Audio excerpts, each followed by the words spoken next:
Pat, what's happening, brother? It's good to catch up here, man.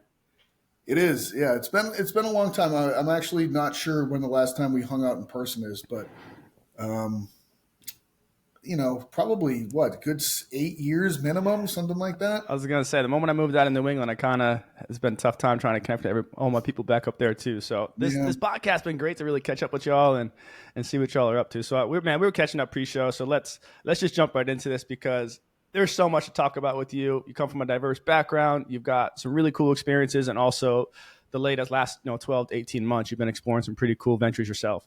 So let's hmm just let's just set the stage for everybody and give them some insight into your education background, and not only that, but also your teaching background too. yeah. I'd be happy to. Like I started off like education wise. I always actually go a little further back than I think some people do because I think it's important to paint a more complete picture. Partly because I feel like I come from like a screwed up background, and I like to think that it's very possible to come from a difficult background and to reach places that you didn't think were possible. And, if I can be an example of that for somebody else potentially, then, I think that that's kind of one way I like to think of paying it forward. So, I was always smart, but I was a very bad student, particularly like in high school. I cheated in math completely. Like I would just steal the textbook on the first week of school and photocopy it in the library with all the answers to the homework and the tests and things like that, and then be able to just make my way through math that way. I was like, just like the teachers probably didn't like seeing that I was in their class. I'd be very disruptive and problematic, and I wanted to play baseball. That was basically it, and I was hoping that I could play in college and then play professionally. Um, that didn't pan out.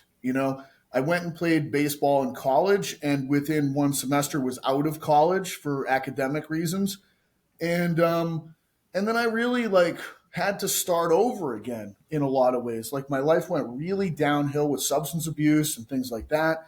And eventually I got my head enough out of my ass to be able to start again in community college. And so I started in community college. I got an associate's degree in history. I took that and was able to go to finish a bachelor's in history at a 4-year school.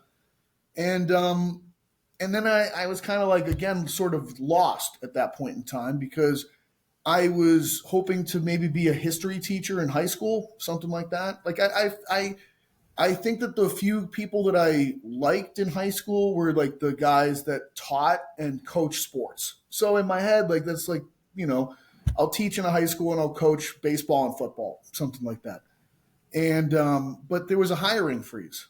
So I was, working a job delivering seafood and, stocking seafood. So I mean, I'd wake up at 4 in the morning and have to drive to a factory in Boston and pick up cases of lobsters and, hook the tuna fish and drag them, throw them in the back of a truck and like, gut fish, scale fish, put the bands on the lobster claws, deliver them to markets and restaurants. And, I was working 80 hours a week. It was a miserable job. I was fighting in mixed martial arts at the same time. So it was like, it was a crazy existence. And, my coach was like, dude, like, you're too smart for this. Like, why are you going through this kind of a life? Like, this is for, boneheads. And I was like, you're making a pretty good point. And he was like, you love to train and you diet hard to be able to compete. And why don't you pursue a career, something related to exercise? And it was kind of like, well, that's actually a great idea. So that kind of got me into actually looking into exercise professions. Now, this was early 2000s, so it's a very different world than it is now. And I didn't know what a strength coach was, to tell you the truth. Like I had never been exposed to that conceptually. And I looked at the school where I did my history undergrad, and I saw that they had a program in athletic training, and I thought that basically meant strength and conditioning. So I took the GREs and I did very well in the GREs. I've always been very good at taking tests and figuring out puzzles and things like that. So I automatically qualified for this master's program, but it was like I found a loophole. It was kind of like if you score above this number, you're automatically into our master's programs of science. And lo and behold, like I had no science background. I didn't know what athletic training was, but I'm in this program now. And I quickly learned that athletic training was like taping ankles and carting guys off the field and spraying the Gatorade in their mouths on the timeouts. And I was like, fuck this, dude. Like, I don't want to, this is not what I said. I want to train. I want to be there for the training, the development. And like, lo and behold, this woman was starting a strength and conditioning master's program that year at this school. And she saw me training in the gym and was like, hey, I see you here a lot. You know, I'm doing this program. Like, does that make sense to you? And I was like, well, that's what I want to do. And so like that's almost like the story of my life, I feel like, where I just bump into people who kind of identify that things exist. And I sort of am like, yeah, that sounds more like what I want to do. And I pursue that thing. Very similar to almost to like how I heard about Bill Hartman, you know, where I was at that point in time, like, so like long story, here's the fast forward button. I met this woman. I joined her strength and conditioning program. I got super into it. For the first time in my life, I actually learned how to study and like focused on reading. And I was like, oh, I'm actually really good at being a nerd. Like, I always wanted to be an athlete, and I always detested the idea of being like a bookworm. And it was like this ironic twist of fate where it was like, dude, you're way better at books and reading and writing than you are at sports. Like, here's a plate of irony. Here, take that down. Don't forget to twist it with the spoon and slurp up the noodles or something. So I asked her, like, hey, where'd you do your PhD? And she did it at Springfield College. So I was like, well, now I just want to do what you did. And I applied to Springfield College. I got a PhD there in exercise physiology. I went and worked a couple of different jobs in academia, being a professor at Brooklyn College. And then I returned to Springfield College and was a professor there for a couple of years. And after that, like I ended up moving down to New York City. There was a really interesting opportunity where gym Peak Performance, that had been a highly regarded gym, was, like Men's Health used to do their top 10 gyms. And like that was a big deal in the early 2000s. Like Boyles and Athletes Performance was always in there. And Peak had been in there a few times as well. So I had known what it was. And I went there because it was like they were being funded by the chairman of Google to build a revolutionary new gym. And I was hired to be the director of education and training systems. And then they were hoping to hire Bill to be the director of rehab. Bill wasn't going to be able to do it. So Doug Kachigian came in and fulfilled that role as being the director of rehab. And we were going to have all of the, Ethan Grossman was going to be the director of internships. And we were bringing in like this unbelievable group of trainers that I was going to be helping, model our approach with. But ultimately, the whole thing fell through. It's just the business model and the construction costs for this new facility. And then it just was like one day we got brought in for a meeting, and it was like, guys, we went out of business. There's no more of this. Good luck with your life. And it was kind of like, oh, okay, well, I had already moved to this New York City area. I got married. I'm here. Now what? So I just kind of created my own independent businesses at that point in time. And I started, I wrote a few books. I put together some seminar things, started selling some products, training people in New York City. And that's kind of the background. You have COVID getting thrown in there. I've changed my business models around and don't work with people in person anymore. And somehow kind of here, and it's mostly seminars and online sales at this point for me. It's a weird business world we live in where you're talking about how you used to work in person and now you're virtual online. It's just a interesting time to be in the fitness space. I don't think I've ever heard the complete Pat Davidson origin story. So I was just sitting here back like, man, I knew some of that, but like you provide a lot more context. So I really appreciate you providing that light because it really, for those that know you well, it explains a lot. And the combat sports, the nerding. I mean, it's so true. Like you are a meathead nerd, if I could describe you in a short sentence. So it's Yeah, dude. Like I've been training. Like somebody asked me recently, "How long have you been training?" And I was like, "Oh shit, what year is it?" And I realized like I've been lifting weights since 1994. Been training for 30 years, like for a purpose. Like So that's let's yeah. So let's actually let's like we listen. You and I talked before the show. Like we have this like list of questions we want to go to, but let's go right there because I think that's you offer an insight that's really cool because we kind of were talking about a little bit where like you see these cycles in business of how models come and go and then they kind of return years later to that yeah, exact point, right? Let's just dive right in. You've been lifting weights since '94, so 30 years now. We're in yeah. 2024. Let's talk about maybe the cycle that you've seen over the last 30 years of what fitness training is because and then within that I also want to somehow dive into your strongman and bodybuilding experience too because I'm sure Mhm. that plays a role into maybe what you were seeing or what you were personally doing. So if you could just Absolutely. shed some light there for us and kind of take us down that journey.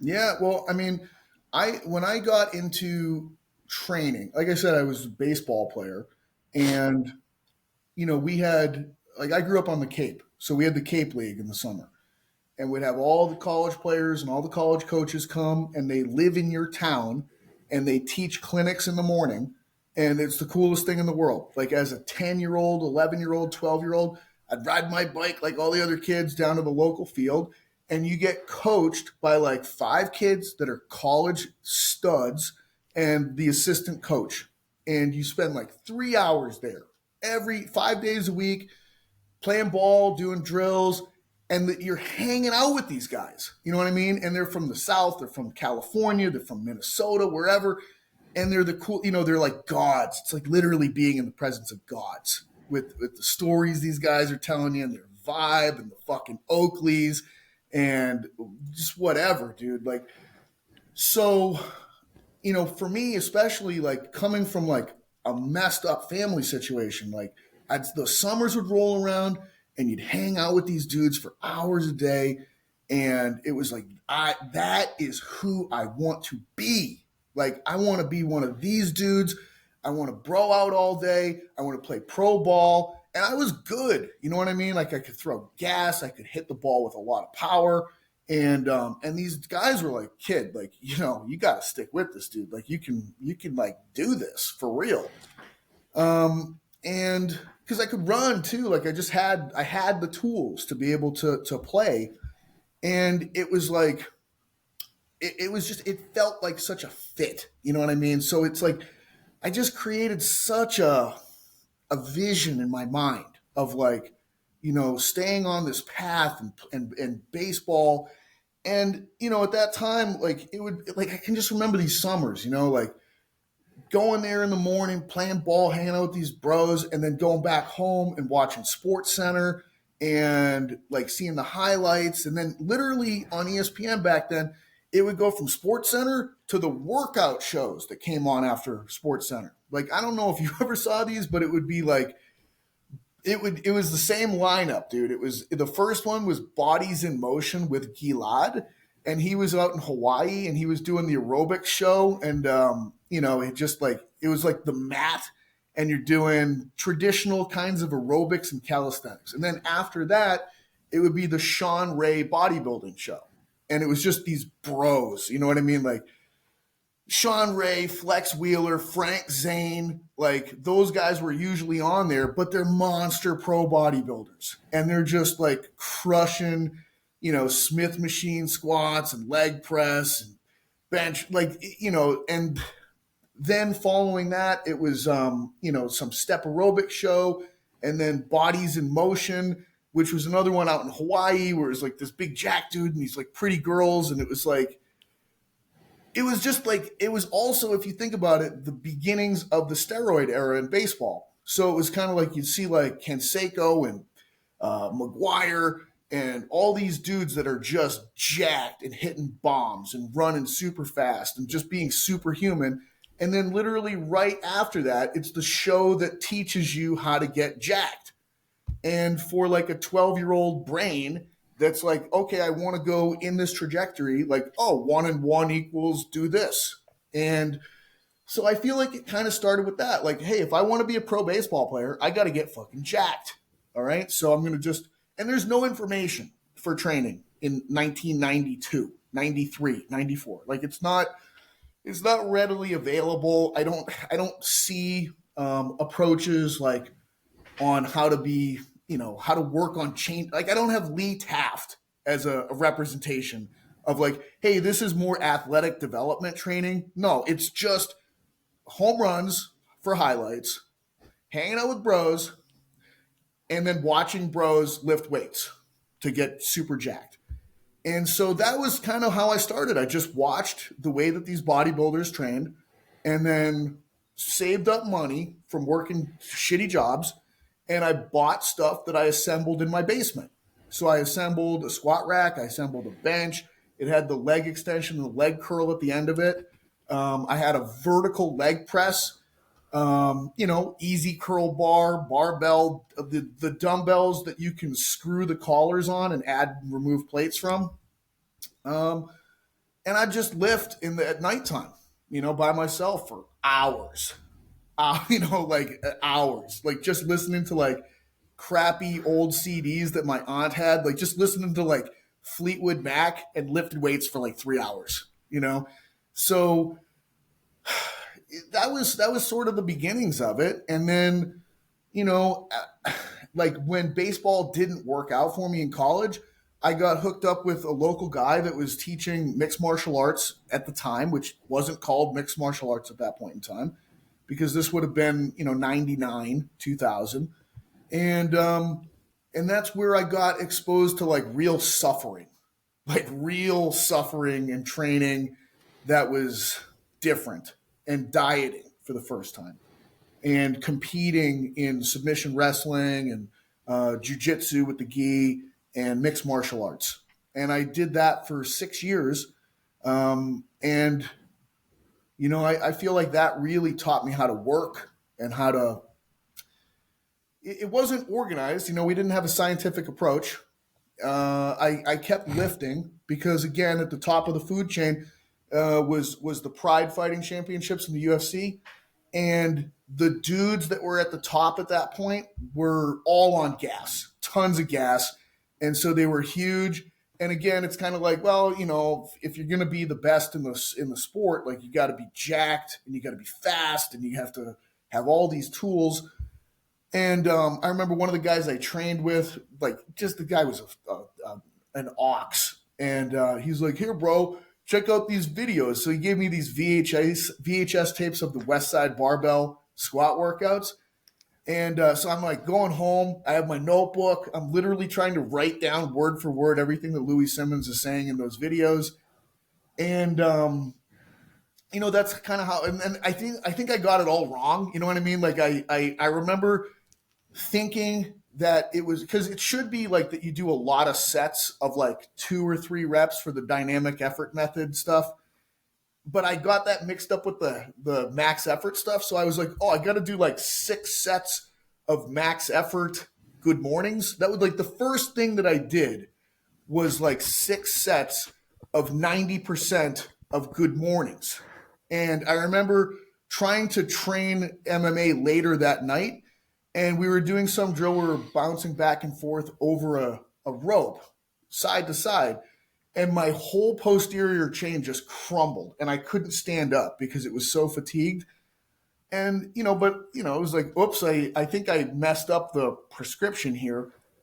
anyways, like, that's kind of how I learned a lot of stuff before getting into formal stuff and before getting exposed to, like, I remember getting into school for this stuff, and I got a chance to meet somebody that worked at Mike Boyle's, and going over to Mike Boyle's and getting all the DVDs for Functional Strength Coach 1, Functional Strength Coach 2, and watching those and literally writing down every single word for word in this notebook. And, it just kind of kept going. Like, I've never stopped wanting to learn what real deal people do in their training. And then, it just, if you start with anything and you continue on that path long enough, it spirals into some crazy stuff that, I know that you've explored as well. And yeah, You lead you down some rabbit holes. You sometimes wish, like, why am I learning about this right now? But at the same time, I think that's what's so cool about this space is you really can, like you just said, you start somewhere and then you read one thing and then you yeah, say, oh, I want to go look into this, and then it spirals and leads you to these really cool spots. If you're willing to critically think and willing right. to have that hunger to figure out the why behind what you actually came back to look for. So I think it's really cool, man. I guess, because I just realized again what your actual question was, the returns, the 30 years of experience, like what does it lead to? I think that it's a very impossible question to fully answer because I just have my one perspective that's completely colored in by my experiences, and there's probably many different experiences that could be had across this time period. But the sorts of things that I guess I've noticed from like a really big picture perspective was when I started out lifting, everything was bodybuilding back then. And I think Mike Boyle did a very good job of the evolution of a strength coach article that he wrote a long time ago, illustrating that, like, you're going to get in this field as a young athlete, and the only thing that's available and understood is bodybuilding. So you start there. And then when you're at the gym, you see somebody way stronger than the bodybuilders, and you go over and you figure out that that guy's a power lifter. And then you get into powerlifting. And then you see someone that's just as strong but way more flexible, and you start to look at what they're doing and you realize they're a weightlifter. And then you try weightlifting, but you realize that you started way too late and you hurt yourself. So now you have to go and teach yourself physical therapy so that you can put yourself back together again. And then you develop functional training. That was his whole, shtick. And I 100% went directly down that pathway. And so the interesting thing to me is I've actually come around again full circle back into bodybuilding of all things. But that's like my own personal thing. But I think that now, without like totally just plugging my own stuff, what I've tried to do is create a model that actually explains where all of these things fit depending upon specific goals that someone might have, so that you can actually choose the appropriate tools for athletes of different types.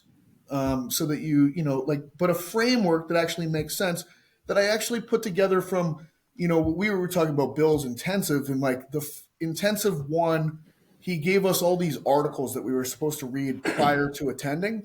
And one of them was that Glazier paper that was, the constraints paper, basically. It's the moving towards a unified model of exercise. I can't remember exactly the title of it, but it's like Grand Unified Theory of Performance.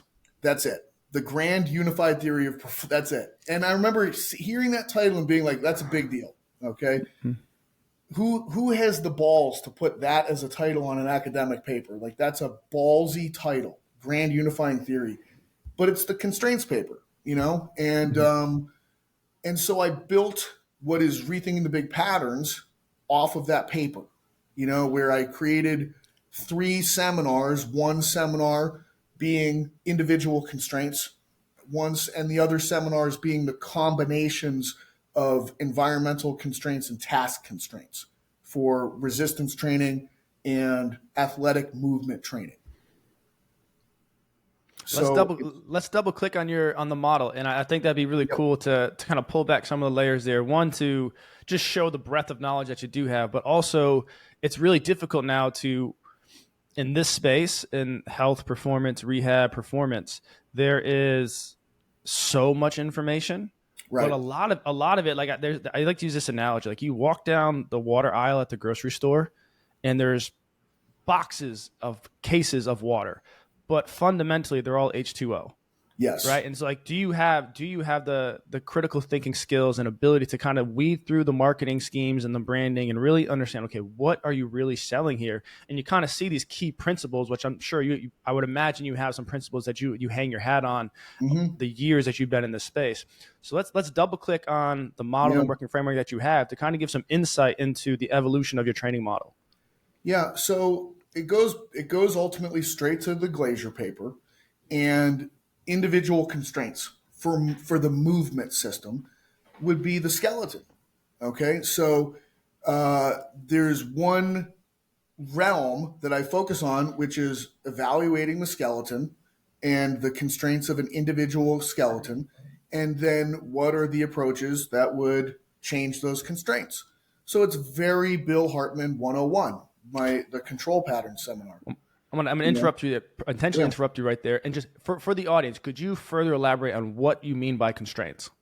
Yeah, a constraint is so okay, if you think about the universe is a combination of limitless potential and constraints. And if all you have is potential, no forms ever come together. Constraints become essentially passive boundary points that funnel objects into a directional movement vector. And by funneling in such a way, things begin to take form or shape. And now manipulation of those shapes inside of those boundaries is possible. But without constraints, directional movement and shape formation doesn't occur, and everything moves towards scattered limitlessness. So that's like a weird thing to try to wrap your mind around.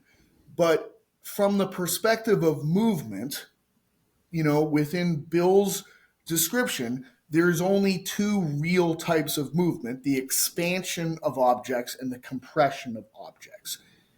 When you put constraints around expansion and compression, you begin to have directional application of where that matter and mass is moved, depending upon whether it's compressed or whether it's expanding.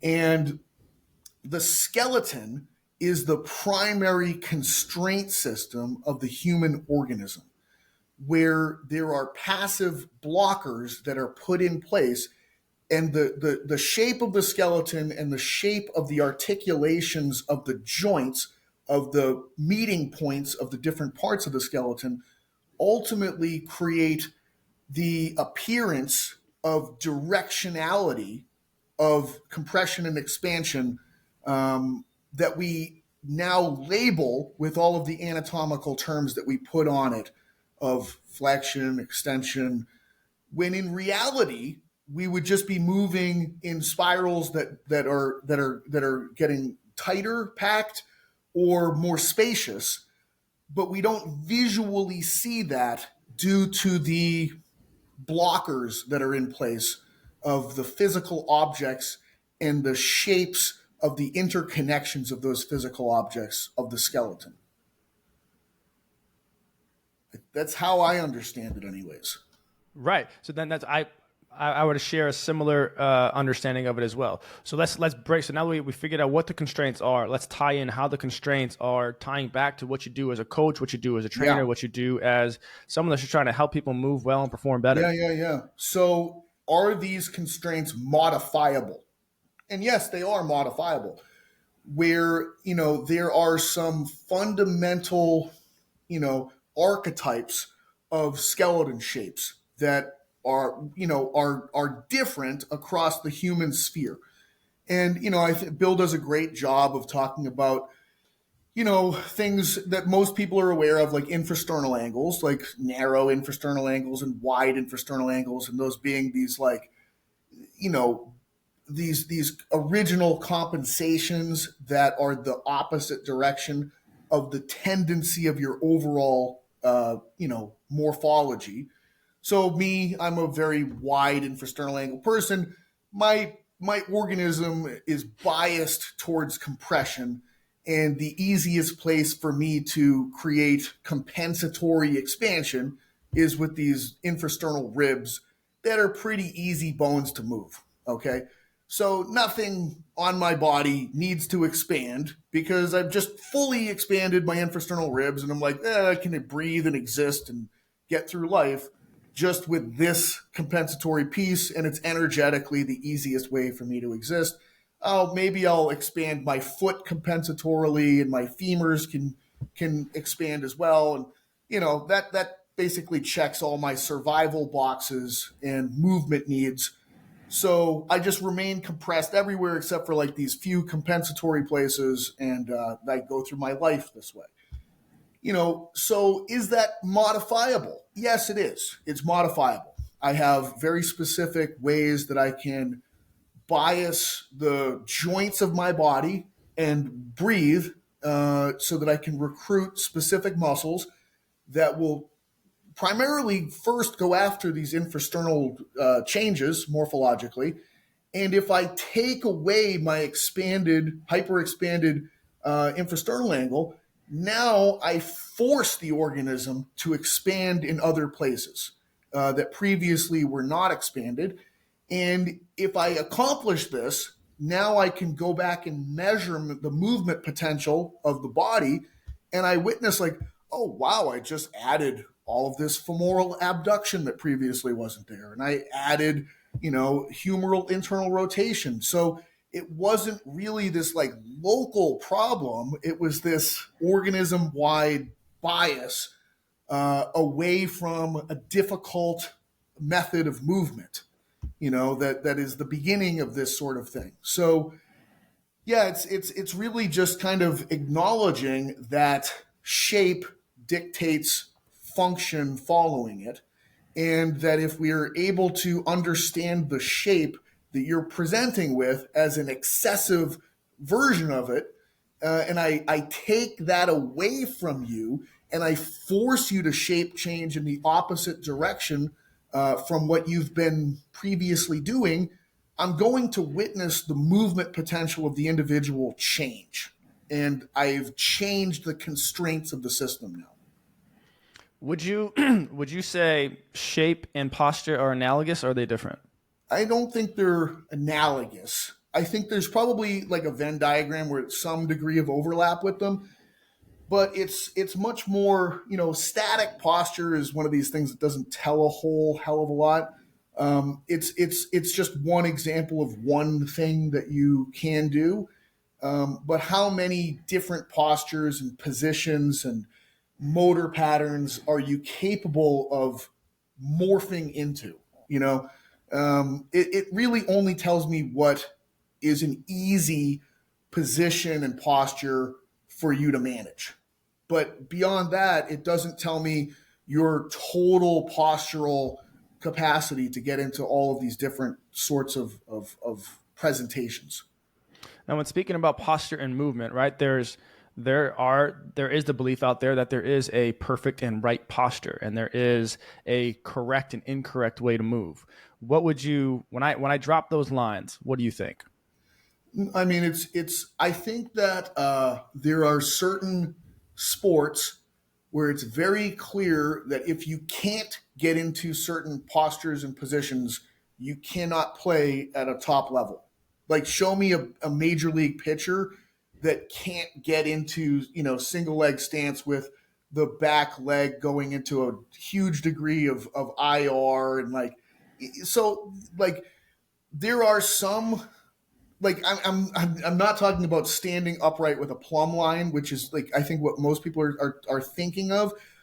Like, if I'm an Olympic diver and I can't completely fold in half and like touch my forehead to my shins, I can't do a pike dive. Okay, there, like, if I can't completely get my arms into an overhead position, I'm not going to enter the water and not make a splash. So I would say that there are some goals that demand you must be able to achieve this posture or you cannot play at this level. Okay. But for what the way that most people are thinking about this, which is static standing posture and this is good and this is no, that's all bullshit. That's like clearly a big bullshit thing. Like, we see really ugly postures in elite athletes. Like, you see the way Michael Phelps would stand with like a big rounded, thoracic spine and a head sticking forward and funky, winged scapula or whatever. And like, oh, that's bad posture. And it's like, bro, the guy is going to destroy you in every aquatic event that's ever been created. Like, shut up. Or like, looking at LeBron James's, Velociraptor pinky toe, and like, you're like, that's not good, foot, whatever. And it's like, dude, like, he's literally the second greatest basketball player that's ever lived. Like, shut up. So there's not this one-to-one thing. There's so many different ways that humans can move and play sports and get around things and blah blah blah. But it's still like there's some areas where if you cannot get into this position, you have no chance. Like, you just can't do the sport. I'm gonna bring up a little story that I've learned early on. You ever read the book Sports Gene by David Epstein? I haven't. I've heard great things about it though. I believe it's that book, and he opens up the story. He opens up the. I'm gonna go somewhere with this to tie it back to where we are. Just bear with me. He starts the book by opening up about the story about, I believe it was the 2000 Olympics in Sydney. Was that correct? The Summer Olympics of 2000 or 2002, I believe. I think so. Yeah, that Yeah, sounds right. about right. So one of those, the prior Summer Olympics, right? So the Olympics being hosted in Australia, the prior Summer Olympics, Australia got crushed. They didn't. Mm, I don't think they came with any big time medals. Like, just really, really low medal count. So they took, to your point of how postures and shapes influence human movement and success, they went down this path of trying to fit physiques and body types to specific sports. Like, there was a particular mm, story in there where there was one athlete that was competing in a sport, but then their era of sports science, I mean, they were the boom of sports science. And I'd like to think that this time of the 2000 Olympics in Sydney was the birth of it, because they were trying to squeeze everything they could out of their athletes to be successful on home turf. And so there's a story in there, I believe it was one particular athlete was in a power-based sport, and then they switched to an endurance-based sport based on body type, body length, right? These things that just morphologically made sense. Like, hey, you have these affordances, these capabilities based on your posture and your movement to be successful at a different sport. Let's shift you over and participate there. And I believe that particular athlete ended up getting on the podium for sure. And so I just share that real life example. Like, that actually does exist. Like, yeah. years ago, the people were thinking about that. But when you think about it in the masses, we try to put, a square, round peg in a square hole. And when we say, oh, this is a perfect posture, everybody should look like that. Well, it's like, I disagree with that. I know you probably think differently as well. And the classic example that comes to mind is the desk jockey. The desk Mm-hmm. jockey, that's an efficient posture for what that person has to do every day. 100%. Like, there's nothing wrong with that. Sure, like, is that going to lead to problems down the road? Yeah, absolutely. But you could argue every posture is going to lead to problems down the road. So with that leading, quote unquote, problems, injuries, symptoms, some of our listeners live in the rehab space. Do you think it's a fair statement to say, hey, if you don't have the affordances or the ability to assume these postures, but you are participating in these activities that require those postures, do you believe that is a space where that may lead to pathological injury, that may lead to symptoms, dysfunction? Where does your, like, that question and Yeah. integration of posture and movement, or as you have used, shapes and constraints, how does that relate to the injured athlete? How does that relate to someone that may be dealing with chronic pain over their course of their athletic career or even just their adulthood? Yeah. So I think that it's really difficult to go into the research and find perfect examples that illustrate this. But a lot of that, I think, is because we can't really research elite athletes with, modern Western scientific empirical processes. So if mostly what we evaluate are regular humans or maybe people with pathologies or, so it's like, you're not going to see these things where it's like for the most part what the research is going to show is that any style of movement has an equal risk of injury and pain syndrome associated with it. But we're not studying, Major League Baseball players and seeing like who has, quote unquote, ideal mechanics versus who's really lacking in mechanics. Or we're not studying, the full spectrum of like weightlifters or shot putters and seeing like who's really like lacking in this motion, who's got this motion. So we don't have that kind of data, and I don't think we ever will have that kind of data. um, what I'm reminded of is Feldenkrais has his books are phenomenal. For people that haven't read his books, like I think it's well worth going back and reading what he has to say. He has this great part in I can't remember which book it is at this point in time, um, but it's he talks about how if you do any like the fewer movements that you do in your life, the more perfect those movements have to be, or you're going to result with a problem. Versus the more diverse the movements that you're doing as a person, the less close to perfect the mechanics have to be, and you'll be fine. So, simply as a matter of like doing more different things, you don't need to be very proficient at any of those particular things because the stress is going to be dispersed around the body in so many different ways, as opposed to like very focal and locally applied stress points. So I just, these are some of the things that I have in my mind that are framing the thoughts that I have. So it's kind of like, well, if you are a like if you're a baseball player and a major league pitcher, and your demands are things like you have to throw a ball with like maximal intensity 100 times in a game, and in practice across the week with long toss you're throwing at 75% to 85% intensity, and you're accumulating, you know uh, I don't know, 140 throws in the non pitching day week between starts. Like, how many other things are you doing with your body?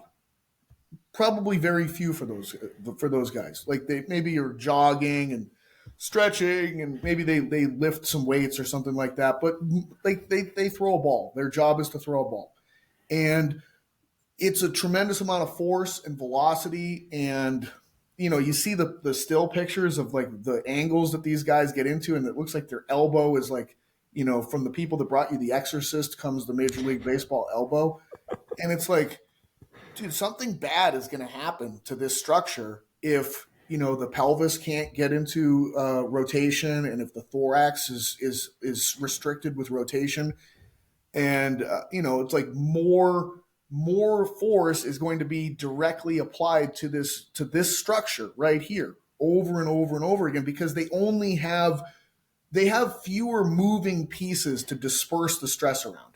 And like this is the only place that's moving now, and it's moving at maximal intention 100 or 240 times a week or something along those lines. Like, what's the timeline for how long this thing can withstand that? And then it would come down to like genetics and like the resiliency of someone's structure and the rate at which they can heal, and physiology and chemistry and things of that nature.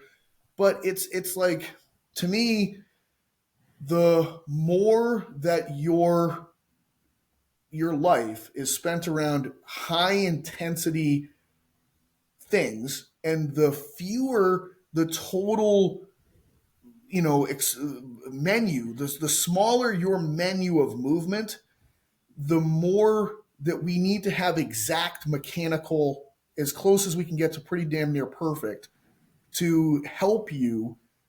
And again, there's a lot of variation from genetics and tissues, and like some people heal fast and some people are built like Tony Romo.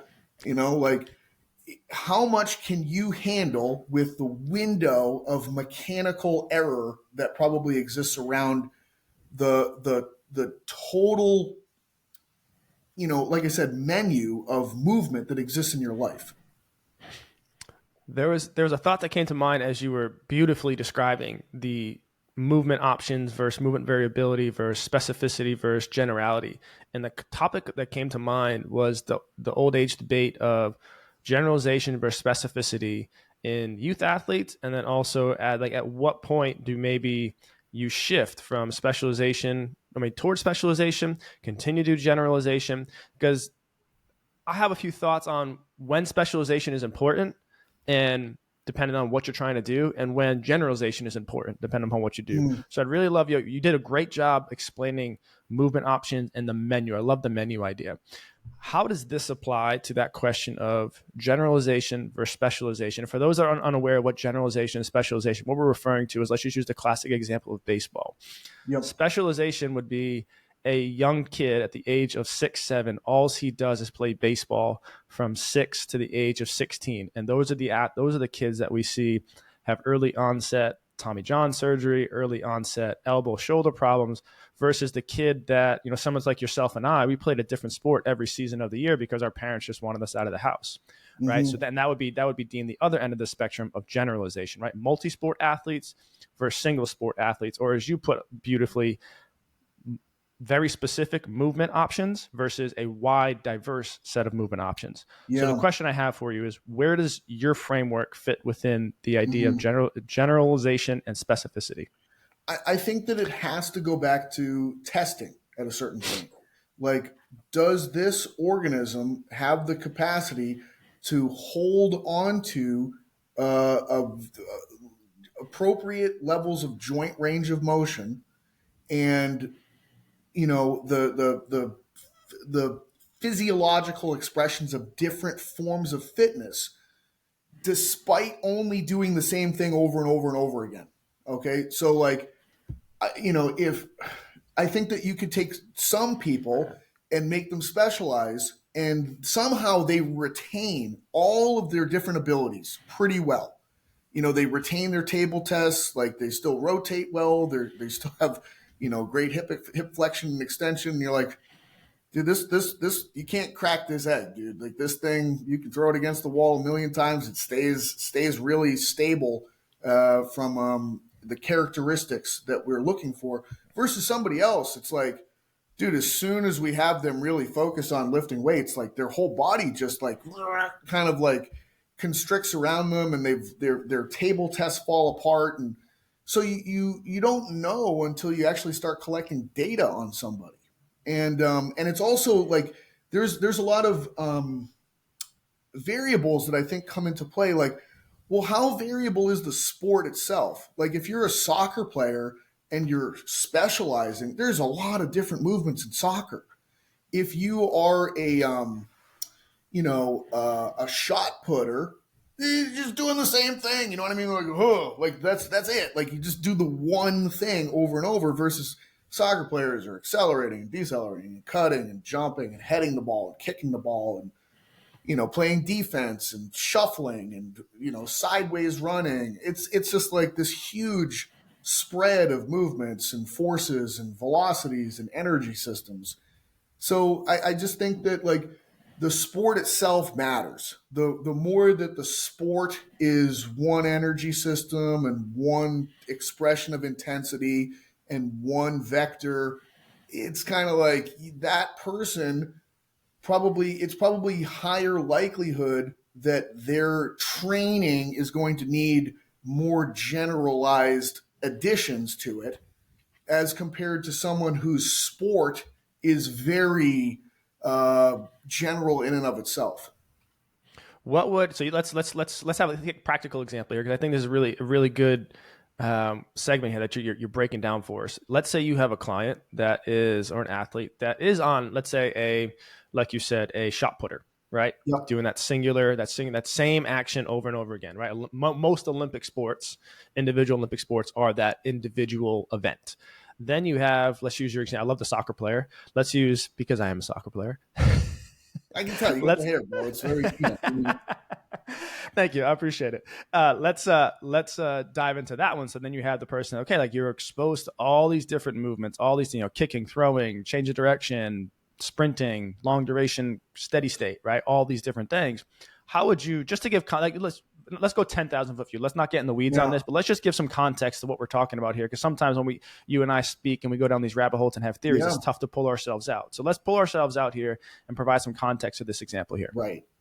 Well, I think number one, if a lot of people have heard of ectomorphs, mesomorphs, endomorphs, and they're unaware of who the researcher was that created that. And it was Sheldon was the researcher that came up with what people use as those terms.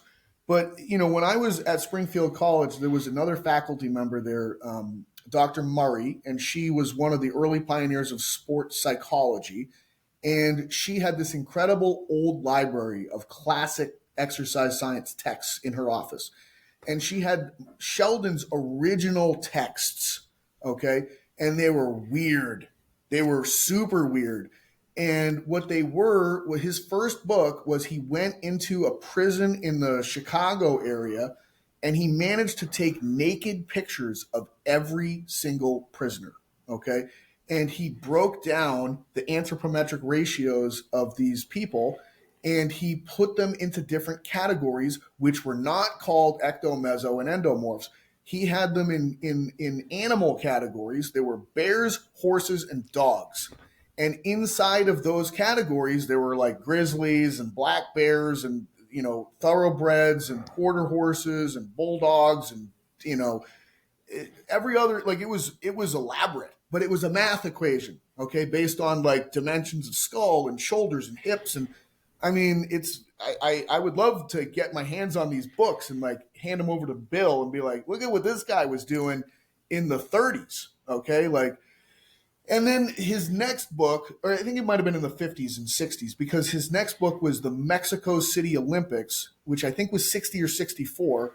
And he took a picture of every group of medalists on the podium. So the shot putters, the sprinters, the basketball teams, the soccer teams, the this, the that, the this, and he did the same thing where he just broke down the ratios of their bodies, and it was like, oh look, we have the grizzly bears and the shot put, and the thoroughbreds and the 100 meters, and all this kind of stuff. And look, the bulldogs win in this wrestling class, and then the greyhounds win in this wrestling. It's a wild book.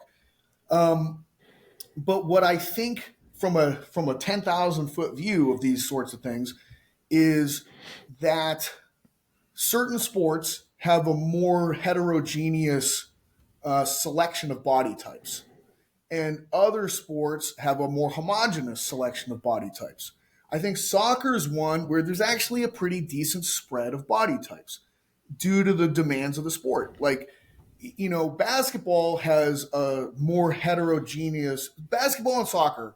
If you were to describe these things to people on paper, they might think it's the same sport. You know what I mean? It's like it involves dribbling a ball, passing a ball, attempting to score in a goal, and you're defending and trying to prevent the other team from advancing the ball towards your goal and scoring it in the goal. They're like, oh, it's the same shit, right? And it's like very, very different. Okay, you're like, one's with the feet and the other one's with the hand, and one's with this giant grass field and 11 people and a gigantic goal, and the other one's with 5 and a goal that's up in the air that's directionally perpendicular to the other goal, and it's tiny, and you bounce the ball in one, and so it's kind of like the sport itself, oddly enough, creates like as you were alluding to, the bodies that actually can participate in the sport, and some sports, like I think that oddly enough, golf has a fairly large window of body types that can participate in the sport. You get some lanky guys, you get John Daly, you have athletes from a lot of different countries. It's like a lot of different people can potentially rotate, hit a golf ball, send it in a similar kind of a trajectory with accuracy and putt, versus if you want to play as a big in the NBA, bro, you don't even have a chance unless you're like 6'8" minimum, And if you're going to be 6'8", like and you have to run that much, you're not going to be 6'8", 330 pounds like you would be if you were playing left tackle in the NFL. So it's funny how that occurs. So I think that if I were like an alien coming down in a spaceship and taking a look, I'd be like, well, this shape of being does well in these kinds of activities, and that's the primary thing. And it's like I think that Sheldon kind of captured it. And I feel like he would almost have been like the way that aliens would have examined it, where they're like, look at the shape of this thing. And I think that we do this when we evaluate other animals, like when we evaluate plants and animals and we create these big systems of like cataloging the, species, phylum, order, class, genus approach. It's mostly based on shape and appearance of the thing, and we take for granted that that leads to like oh, obviously a giraffe is this very different looking thing and it's a different model as compared to this worm. So it's, to me, that's the most obvious glaring thing is, well, that looks like this and this looks like that. And then how would you say the shit does when it comes to the practical side of what you do, if you're trying to increase specificity or increase generalization, I think it's like generalization. Yeah. Where does your mind go from a programming perspective? How do you approach that with the person in front of you? How do you attack that? Okay. Well, like this is where I revert back to my own model. Okay. And like I said, I have the one thing that's based on individual constraints. And I evaluate those individual constraints with table tests, and I modify those individual constraints generally with positional exercises that feature specific breathing approaches. Okay, like that's my attack plan for modifying individual constraints. But the other subtypes of constraints, environmental constraints and task constraints, now I look at that. This is the realm of like fitness exercise selection that I'm going to approach with from the other two areas. So the first one that I mainly talk about environmental. Like task is sort of like there's ways that we can play with that, but it's less interesting for this conversation than environmental. So when I think about environments, I first think about like Earth's environment and that there is a hierarchy of importance of different environmental factors. Like there's precipitation, there's altitude, there is there's a lot wind, there's all these things factor into the environment. But there's one very dominant characteristic, and that would be solar load. Like, the environment of Greenland is drastically different than the environment of Kenya based upon equatorial status and proximity to the sun. And that's the main driving difference between those things. So from a weight room, athletic room, what is the sun from that environment? And I call the sun ground. Okay? Ground to me is the primary environmental characteristic. So I define ground because that actually could mean different things to different people. Ground is the combination of external support and objects that provide neurological feedback is how I define it. Inside of external support, there is least supportive to more supportive. And more supportive is less deformable and greater surface area of interaction.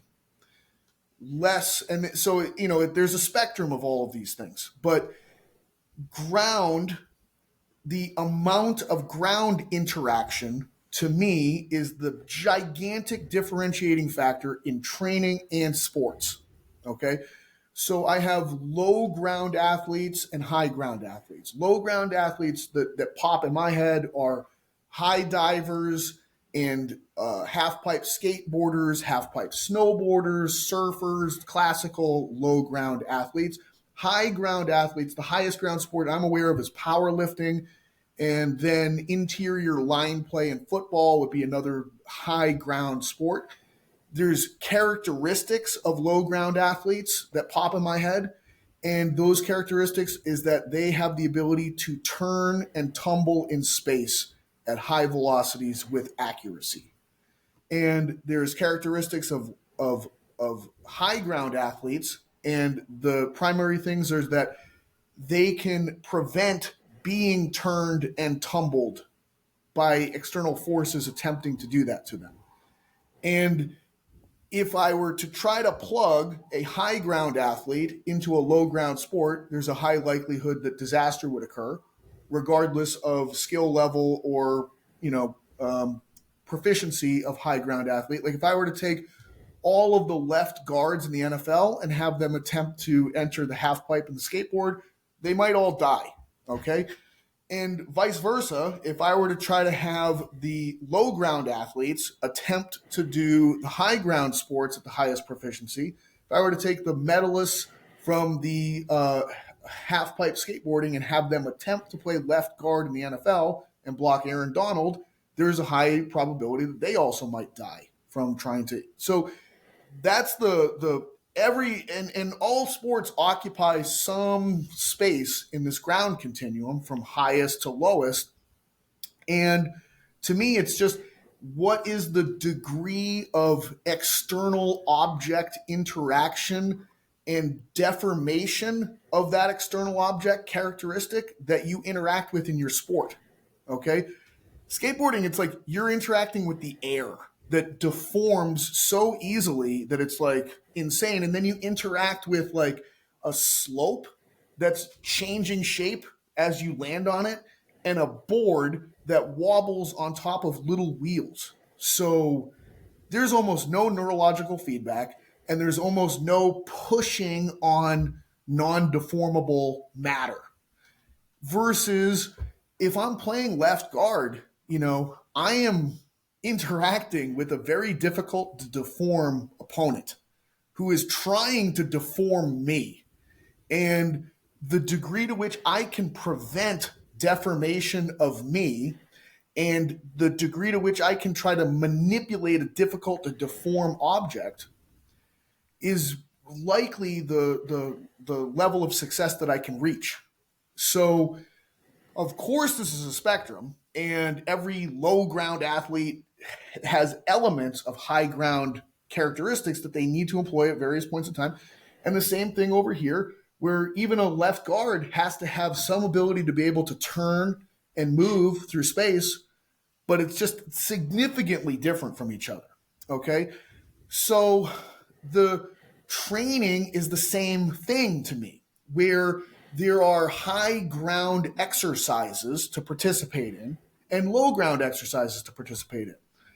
And I have, my system, I have all these avenues of ground input, that go all the way from like, a bilateral stance is higher ground than a, unilateral stance. Because there's literally more ground under your feet if you have 2 feet flat on the ground.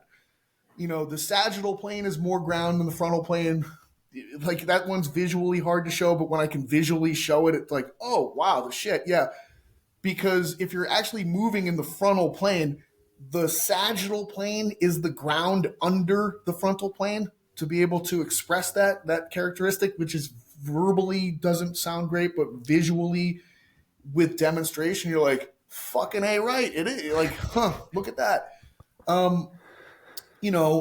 So if I were to like talk about like a squat pattern, so I'll try to, because this is the meat and potatoes of my model, so it's like, if I take the squat pattern and I talk about what's the highest ground squat exercises that exist, well, probably a hack squat machine, a pendulum squat machine, they're on tracks, they can only move in those areas. They have back pads, they have foot platforms, they have objects that you hold onto with your hands. So your head's in contact, your back's in contact, your butt's in contact, your feet are in contact, your hands are in contact. It only deforms along the track that it swings on.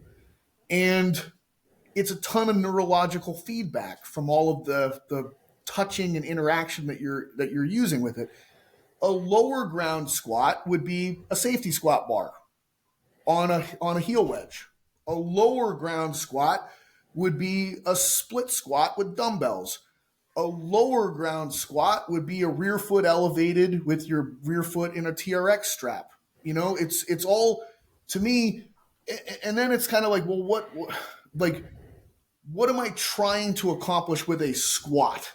For the most part, moving up and down through space with my whole axial skeleton being displaced vertically. And when I displace my axial skeleton vertically, the quadriceps and the glute max are the primary target muscles that accomplish that from a prime mover perspective. And if I train the squat motion, those should be the muscles that get sore. And,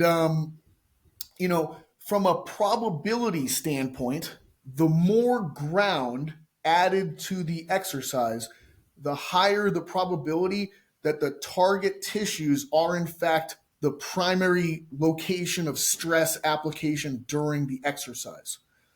And the more that I remove ground, the more motor proficiency the person would have to possess to be able to maintain the target tissues as still being the target tissue, and not having the QL or like the splenius capitis now become the target tissue of the drill.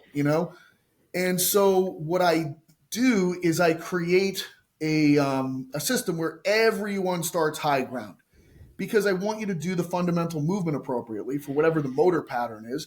And then I just simply take away ground until I land you in the slot that's appropriate for your sport. And now in the beginning, I train all motor patterns for an athlete that exist, that are trainable. And then I fundamentally have a list for your sport of these are the most important motor patterns. And I would strip away motor patterns that aren't essential for your sport until I land in only the motor patterns that you need to train, with only the slot. Well, it wouldn't be only, okay? Like, it would be a volume percentage. Like 75% of your total volume maybe should be done with the motor patterns that are essential for your sport in the slot of ground application that's essential for your sport. And then, the remaining 25 can be spent in other ground applications and motor pattern applications. And I can shift that depending upon season. So the ratio of those things can just be modified across a training year, or it can be modified depending upon health status of an athlete, the degree to which they're falling apart. I can, it's all modifiable, but the main trajectory that I have is to funnel you into the ground slot that makes sense for you, and to funnel you into motor pattern selection that makes sense for you.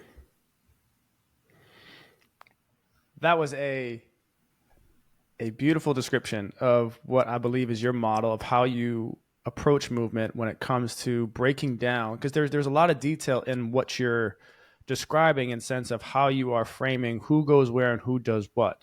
And it's a very elaborate but also very specific programming that you have to then say, okay, do you require a certain level of ground to be specific at your sport, or vice versa? Do you need less or more ground to create the generalization that you need because your sport requires specialization, right? Yeah. Creating that variability across the two. So I think you did a beautiful job outlining how you go about doing that. And what I'm really curious in is like how this model takes you into kind of your background as strongman competitor, but then also how you're approaching your bodybuilding stage that Yeah. you're in right now. So for those that you're the first person to come on that's been a competitor in an individual sport, as in strongman or bodybuilding. Most of our guests have been affiliated with professional sports teams, but Mm-hmm. strongman and bodybuilding are a sport within themselves, albeit not a team sport, but an individual sport. So first off, a strongman, could you explain what is strongman and what does the Yeah. training look like for strongman? Well, in all fairness, too, I haven't competed in strongman since 2010. 15, so it's been 9 years removed from competing in that sport, and like the sport has evolved tremendously since I've been out of it, and I was only in the sport for 3 years, to tell you the truth. Now I am well suited for that sport, so within that 3 year period of time, I competed for two world championships. So it was like, within by the second year of competing in the sport, I finished top 10 in the world for my weight class. So it was like, okay, I guess I'm just good at this shit. You know what I mean? Like I spent all this time playing baseball, and I got to, a good Division 3 team that multiple major leaguers were on the team with me on, but I was not a major league baseball player. By any imagination, I was not at that level, despite dedicating my whole life and every hope and dream to it. And then, of course, within 2 years, I'm top 10 in the world in this other sport that I kind of could have given a shit about. So that's sort of like the world's a funny place to live in from that perspective. Anyways, like the sport itself is essentially, it started as kind of lifting odd objects and bending odd objects. And like most sports that like start that way, it evolved and turned into something a little bit more specific. So generally speaking, strongman involves a deadlift event, an overhead event, a loading event, such as like putting stones on a platform, or loading things over a bar, sandbags, stones are typically those things. And then there's usually a medley event where you have to carry things back and forth. And there's always a carry event where it's just like one heavy object that you carry for a prescribed difference distance. So that's generally the sport. Is you have to be good at deadlift, carries, loading, medleys, and overhead. And the person that has the best combination of those things tends to win. It's like the scoring system for strongman is depending upon the number of people in your division. Like let's say you're competing and there's 40 people in your class. The first place person for an event would get 40 points, and the last place person would get 1 point. And then whoever has the most points at the end of all of the events wins. And then, from a ranking perspective, the next most, second place, third place, on and on down the line from there. So there's different ways that you can win. You could be a specialist in a couple events and like score really big, and then like barely kind of be average or below average in a couple of events and survive those things. Or you could be kind of a jack of all trades, master of none, and finish like 10th in everything and win that way. And both, like, there's a lot of weight classes. Like people only see the super heavyweights and they think that's the whole thing, but there's like 154-pound guys, 175-pound guys, 200-pound guys, 231, 265, and then unlimited. So the sport is different at those different weight classes. Like I competed at 175, and you'd get different body types, and you'd get like long and lanky guys, and then you get little pit bull guys, and that was pretty much the bifurcation. And the long and lanky guys would do amazing at the deadlift and the stone loading. And then guys built like me would do really well with carrying objects for the most part. You get some mix, but, like I was great at carrying things. Like if you put a yoke on my back, I can, walk with 1,000 pounds for 50 feet. And that's like an odd thing for a 175-pound guy to be able to do. Um, you know, then you kind of have like my favorite class to watch was the 231-pound class, because they were almost as strong as the heavyweights, but these guys looked like NFL linebackers, and they were fast and they were ferocious. Like I was like, man, this sport is stupid because it's only advertising like these behemoths, and nobody can relate to the behemoths, and they're not as fun to watch. They're just like big bears like waddling around with weights. These 231-pound guys are savages. They're fast. They're nasty looking. They're like this. They look like middle linebackers that decided to go into bodybuilding or something like that. And they're freaky. You know what I mean? They're all deadlifting 900 pounds. The supers are deadlifting 1,100 pounds, but at a certain point, you're like 900, 1,100. It's fucking heavy. I don't know what the difference is. Um, anyways, that's the sport, and it's like it's a nasty sport. You know what I mean? It's like a suffer sport. Like most of the events, like they just tear your skin off your body. Like stone loading. It's like, oh, I won, great. Now I have no skin on my chest, and I've got all this goop on my arms, and like I feel like I got hit by a train. So it's. I was always good at those kinds of sports. Like if you just have to like suffer and like bleed, great. Like I didn't enjoy it, but it was like, oh, I guess I'm better at this than most people are. Um, but it was very. Look, I think that more people should compete and stuff because if you compete, you see how many different approaches work and work really well, and then you're like, well, I guess my Kool-Aid isn't the only Kool-Aid, and a lot of things seem to actually be effective. So I got to get off my high horse and acknowledge the vast array of successful models and approaches and methodologies that exist.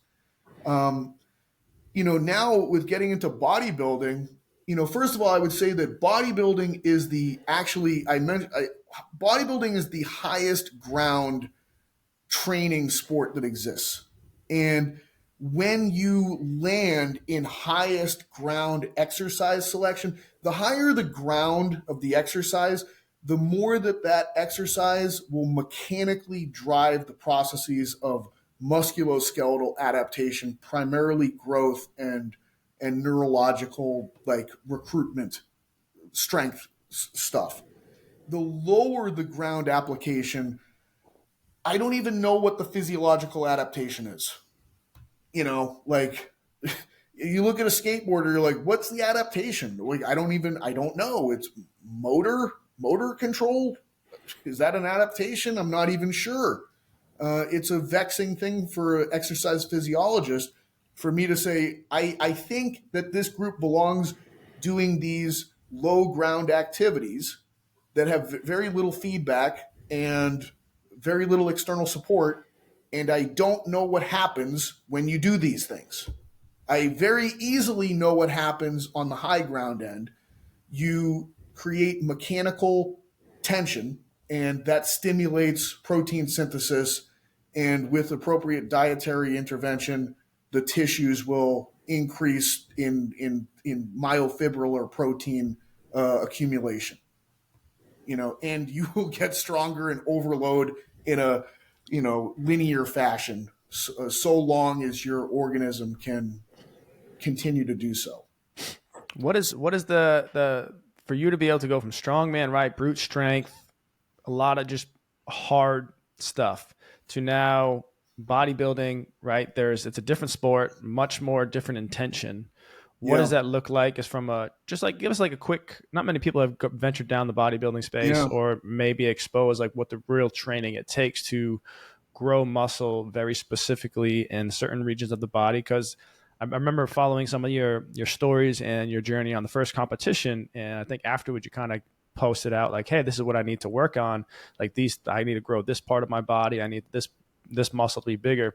So I'm really just curious. Like you're talking about the ultimate specificity of hypertrophy and yeah. growing adaptation. Really just curious how you approach that task because, and I just want to round out this question with saying, because where I'm getting at with this is for those that work in the sports space or those that work not just in Gen Pop, but when you face surgical cases, when you face long-term injuries, like muscle mass becomes a component that we're measuring.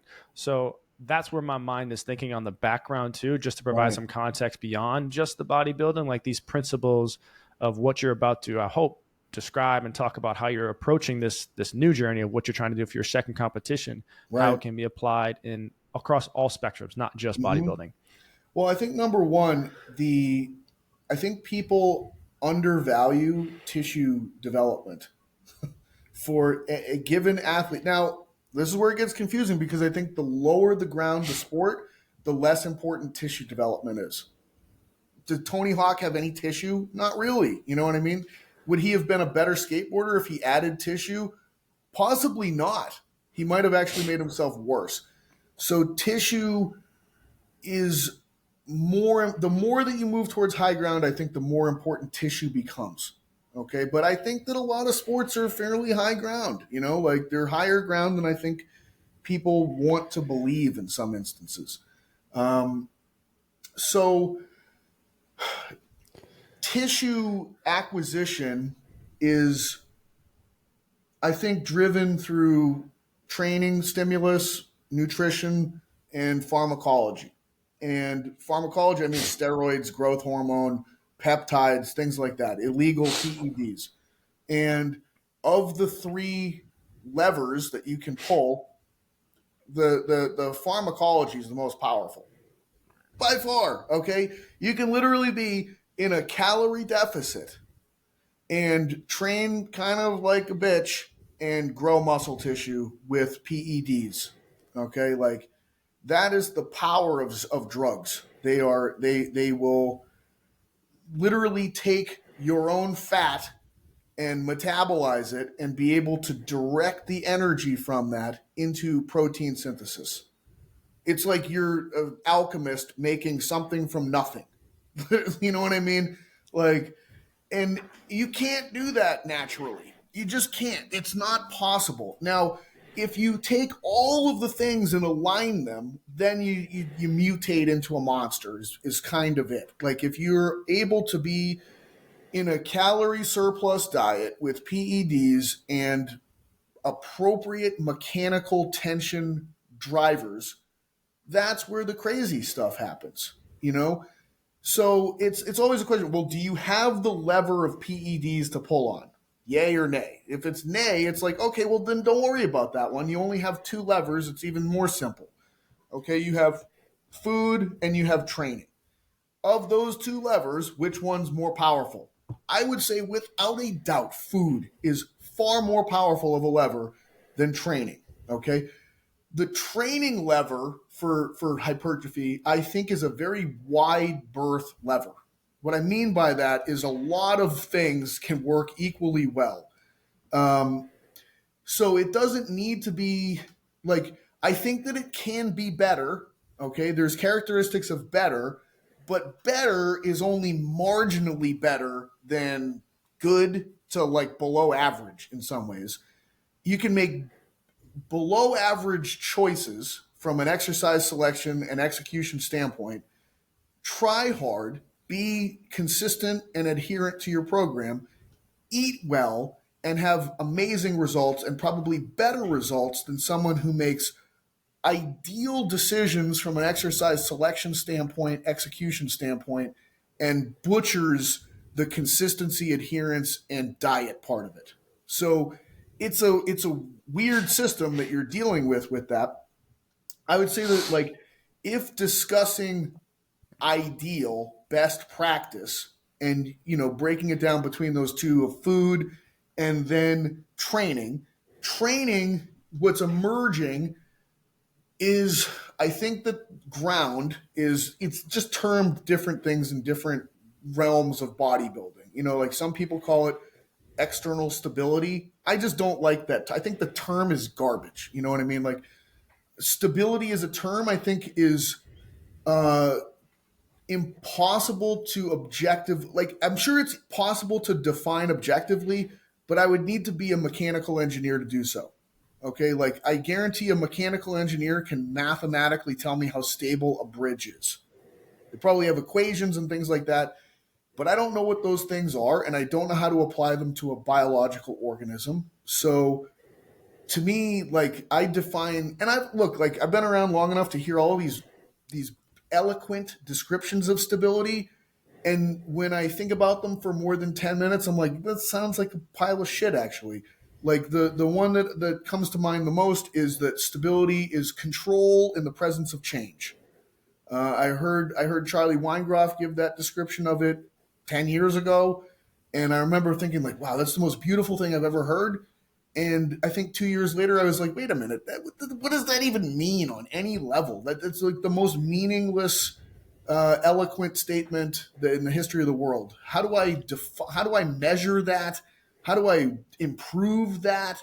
How do I know if I'm losing that? Like, so my definition of stability is the likelihood that something's going to fall over. And I can visually look at something and go, that doesn't look very stable. That chair lost a leg. It's on three legs. It's not very stable. It's not as stable as the one with four legs. But I don't know how to measure it, and I don't know how to systematically adapt someone to acquire that capacity to a greater degree. In truth, I just find it to be nebulous and unhelpful as a topic. And so I just basically ignore it. And I can instead look at something and define how much external support exists. So I can say, well, you have this much of your body supported by an object, a bench, and the bench is moderately deformable.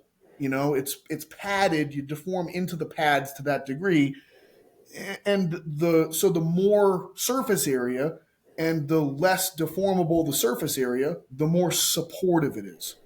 And if I want to drive forces into a specific tissue, I would want to support as many parts of the body as I possibly could to ensure that the only places that force is actually being directed into are the targets for that.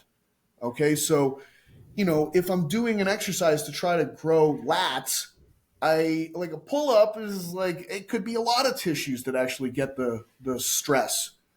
But if I create a situation where there's a chest support and there's leg blockers that go on top of your quads, and now I know that your thorax isn't moving in space, and I know that your pelvis is not moving in space, and that you're not gaining forces through your femurs, and I know that the handles are following a pathway. Well, there's nothing else that could, like, you'd have to do something weird to not drive forces into your lats from this exercise. So there's support and the creation of like a threshold level of support to ensure force transmission into targets. And then from there, what's emerging in the research for hypertrophy from exercises is the resistance profile, according to the length of the tissue, seems to be very important. So lengthened or eccentric oriented muscle tissue is the critical thing that you need to accomplish in an exercise that's going to create a growth response. And so there's all this research on lengthened partial repetitions versus shortened partial repetitions versus full range of motion repetitions. And what we see is that, like, if you do shortened position partials, you get an absolutely crap growth response. And if you do lengthened position partials, you get an equal growth response as full range of motion, is with volume equated testing. So then all of a sudden you're like, well, is it only the lengthened element of lifting weights that actually creates the mechanical driver of growth? We don't know that yet, but evidence is pushing its way in that direction. So it's part of the equation is ensuring that you are getting into a lengthened position for the muscles that you're trying to grow. But then they've done follow-up research and they've seen that the place of mechanical overload is very important as well. Like, there was a study that compared preacher curls versus doing dumbbell curls on an incline bench. So if you're on an incline bench and your arm is hanging straight down, then there's like in the lengthened part of the exercise where you're in elbow extension, the weight is directly under your elbow, and there's essentially no torque that you're trying to overcome. With a preacher curl, when you're in the lengthened part, the weight is horizontally very far away from where the elbow is, and that creates a large moment arm, and that forces you to have to create a lot of torque inside the muscle tissue to overcome the horizontal distance and the load of the equipment. So the preacher curl blew away the incline dumbbell curl in terms of like how much bicep growth took place across the length of that study from a 12-week or 16-week training study, whatever that was. So we're starting to see that it's like length plus large resistance moment arm at length that is the critical combination for mechanical driving of a hypertrophy response. And you start to reevaluate exercises based on this. So something like a dumbbell lateral raise, for instance, the dumbbell is horizontally moving further away from the shoulder joint as the deltoid is shortening. So you're like, well, that's the opposite resistance profile of what I would want.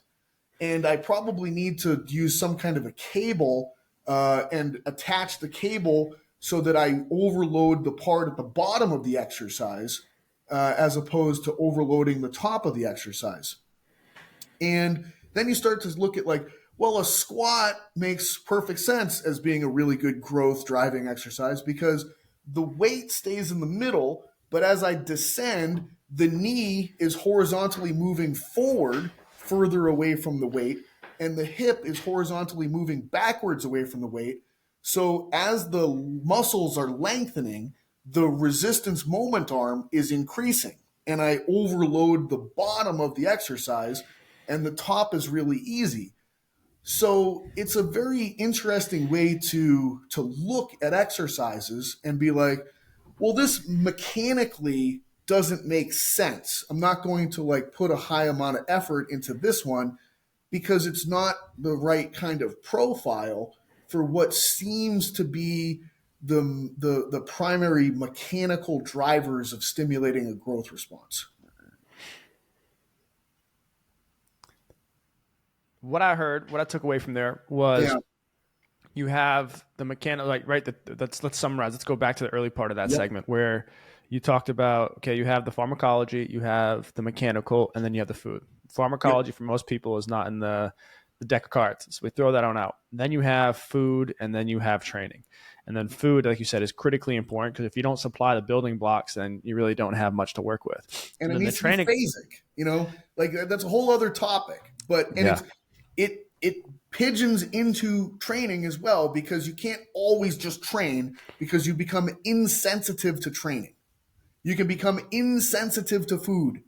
We have it in the terms like your glucose sensitivity goes down because you've been eating and progressing it so long that now you're insensitive to it. So we need to have periodized eating and training so that we return the organism back to a place of sensitivity to the stimulus. Which is, if I feel like if I don't throw that in there, it's just like such a factor that gets lost. Let's just pull that. Let's double click on that one. And what I'm curious on, are you saying, or what are you saying that there needs to be like the chronic trainer, the chronic person that works out every day, works out 6 days a week, is trying to grow muscle, trying Yeah. to look better naked, but they're just not having success despite, hey, they got a good training program, they're following the right micros, macros. Are you saying that there's the sensitivity to training and the sensitivity to hypertrophy, maybe they become insensitive because they've been chronically training for so long? Yeah. And this is the importance of things like deloads and the importance of, utilizing maintenance periods and things like that.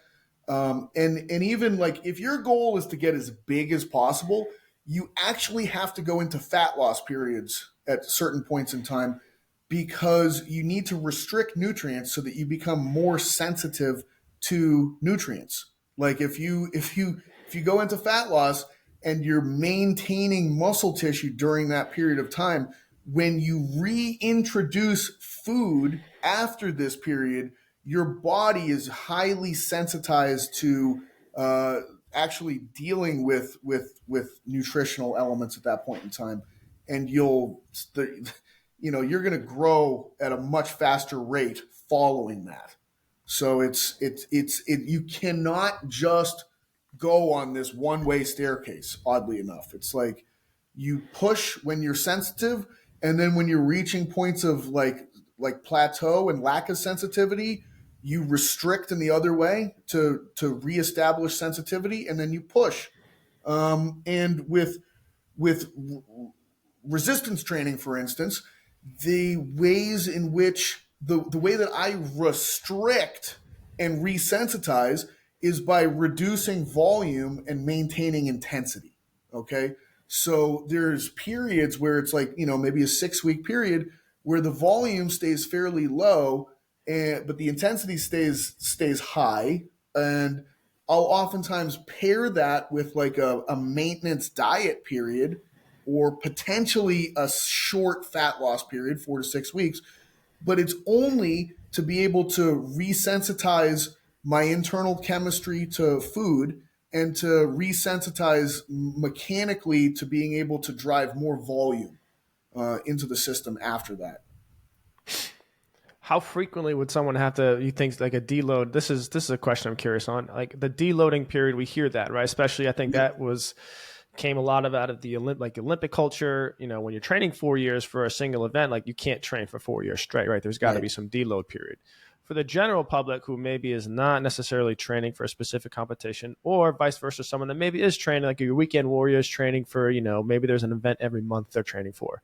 How frequently does this desensitization, this deloading period need to occur to be able to maintain the ability to adapt? It's very variable from the standpoint of like different people can go different lengths of time, and there's other factors that also have to be taken into account here as well, like just your overall health and joint health and things like that. So it probably is a window of 4 to 16 weeks, which is a giant window. But I think that it's you know there's probably indicators that you would want to be thinking about objectively and subjectively to make those decisions for you, as opposed to just necessarily having like an exact scripted this number of weeks sort of a thing. And I think that, like, it's like you have negative indicators, kind of like canaries in the coal mine, so to speak, and then sort of neutral indicators of just like lack of responsiveness. So I think that the biggest canary in the coal mine, well, there's probably a few of them actually. I shouldn't say the biggest. It'll depend on the person. I think joint pain is a gigantic canary in the coal mine of like, for me, it's always my right elbow. It's like, up, that thing's starting to flare up. Like, I'm probably getting close to the point where it's like, I need to back off.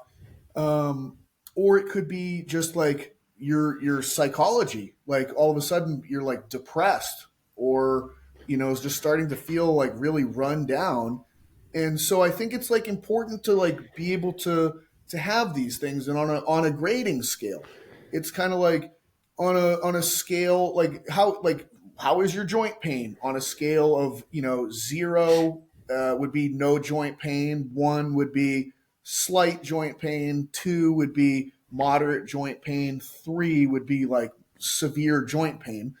And then psychology could be something along the lines of like 0 would be feel amazing, optimistic and enthusiastic. 1 could be like, um, you know, uh, going through life and doing okay. 2 could be like starting to feel dejected and disappointed. And 3 could be like apathetic, joyless, and hedonic, you know? And, so you could have a sliding scale where it's like, okay, my joints are a 2 and my mood is a 1. I have another 2 weeks to go.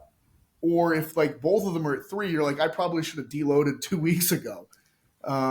So I think that the more of those kinds of categories that you begin to build into your evaluation, and you have numbers that are composite scores of these things, those guide that decision a little bit more from a how long sort of a standpoint. Gotcha. That's super helpful.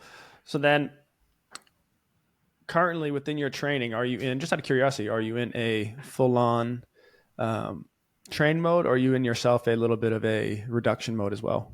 No, I'm in full pedal to the metal right now. So like I competed on December 16th, and with that, like that was super hardcore training leading up to that, and restricted diet and stress and you name it. And so I took, December 16th, and then we just get into the logistics of the year. So following that, it was like, it was a weird thing to go from most restricted monk like existence straight into holiday, like Western civilized gluttony. And I kind of was like in that for 2 weeks. And then at the end of that 2 weeks, like New Year's, it's like, okay, we're starting a new phase and plan and that whole thing. But it was 6 weeks of like maintenance volume of like, let's just sort of hold on to stuff. Like it was a slight increase in food, but like just above maintenance. And then after those 6 weeks, then it was like, okay, now it's time for levers to get pulled. Here comes the pharmacology lever. Here comes the volume lever of training. Here comes the food lever of big surplus diet. And I was like in these 6 weeks, I've already gained 25 pounds. So it's Sheesh. like, I'm up 43 pounds from December 16th to today. And that's that in and of itself is just like a difficult experience to go through.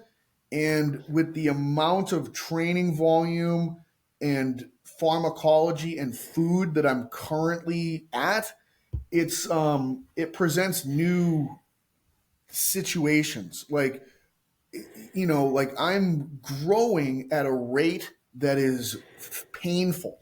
Okay, so like from the standpoint of like tissue swelling and joint sorts of things, and even energetically, like if I don't get 9 hours of sleep right now at night, I'm garbage. Like I can't function. But I'm growing at a similar rate to what a toddler would grow at, and toddlers need 10 hours of sleep. So it's like the level of fatigue and exhaustion of growing is different than other demands. That's just for context. You said December 11th. Today is March 27th. So let's just say 3 months. You've put on 42. Did I hear that? 43 pounds, yeah, since 40. December 16th.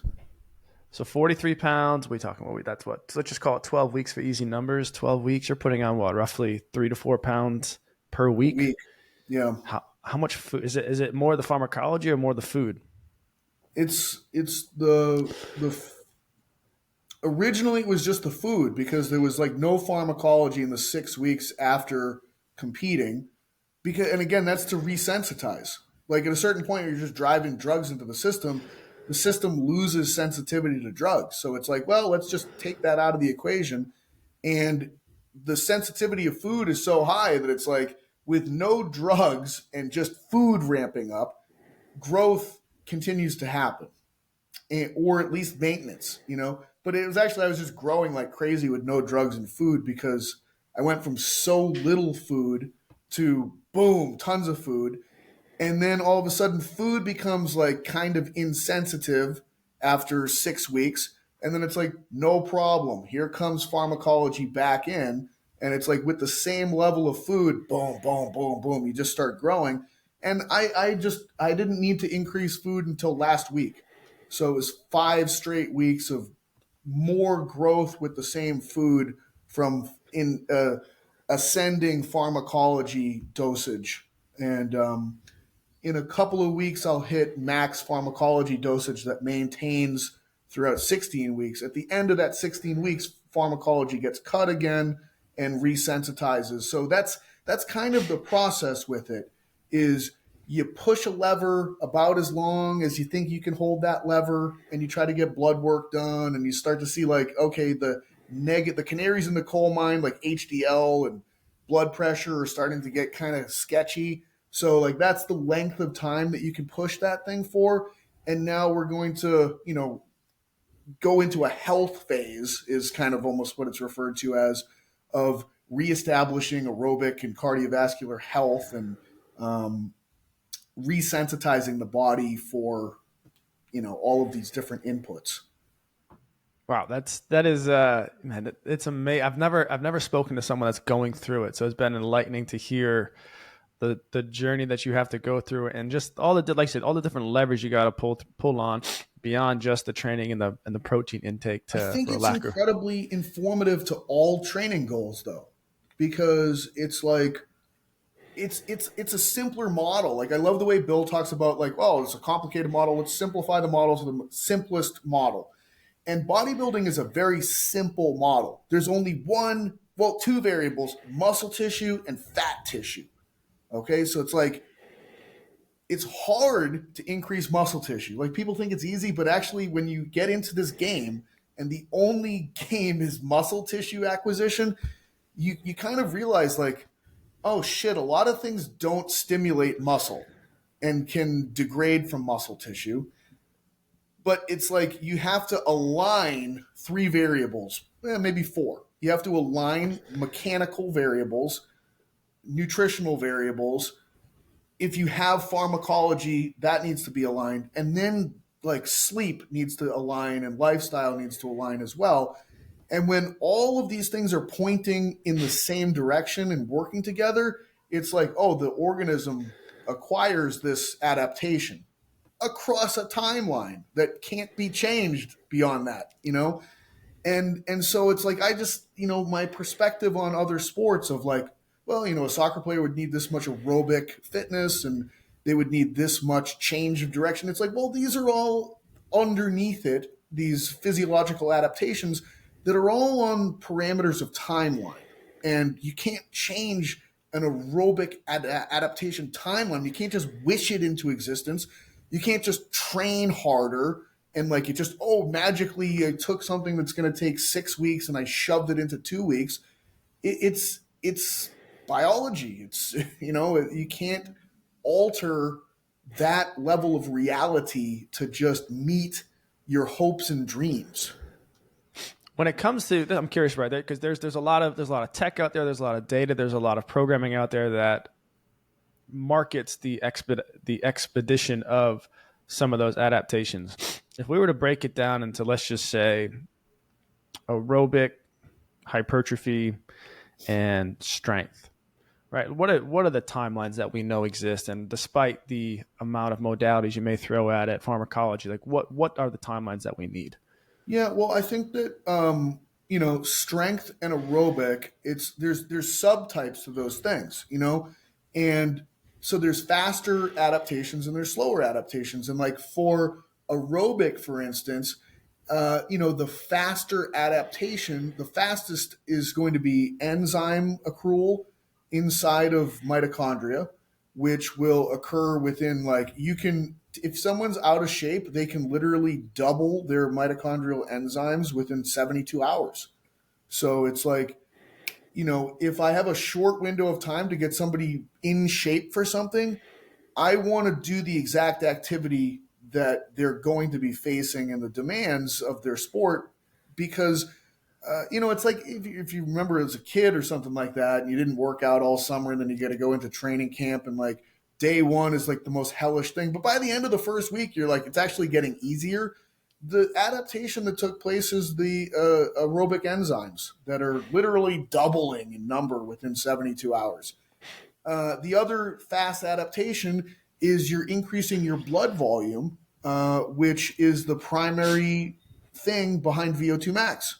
Your plasma volume is linearly correlated with your VO2.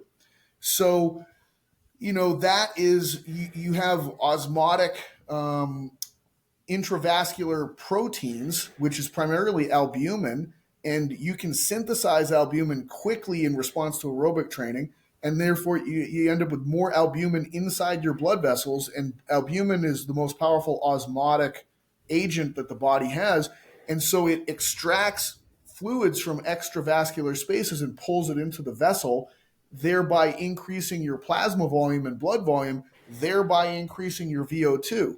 And that's like when you feel thirsty, like it's part of that process. But you can increase your VO2 via blood volume changes by like 1% per day for the most part if you're out of shape. So within a month, you could have potentially a 30% increase in VO2 if you're taking someone out of shape and putting them back into aerobic training. Um, but then a certain point, you'll cap that, you know, and now you're dealing with other sorts of adaptations. And those things could be like, you know, cardiac adaptations of literally like, you know, seeing like some level of eccentric hypertrophy of the ventricle, and that's going to take a tremendous amount of time, you know, like, and it might even be something that you like, you'd have to do 8 hours of training a day for 2 years to see like a 5% increase in ventricular hypertrophy. So it's not just that, you know, it's aerobic and it's many different subtypes of adaptation all happening under the domain of this type, with different timelines. And then strength is similar because you can witness someone making these neurological changes day by day if they've never lifted weights before, where like day one you put a barbell in their hands for bench press and it's wobbling all over the place, and by, you know, the end of the second week they're benching with 45-pound plates on the bar, where day one they, like, you know, you can see that with young male athletes that are inherently strong, where they, it's like, dude, you just increased your bench press strength by 400% in a month, you know. And it's all neurological.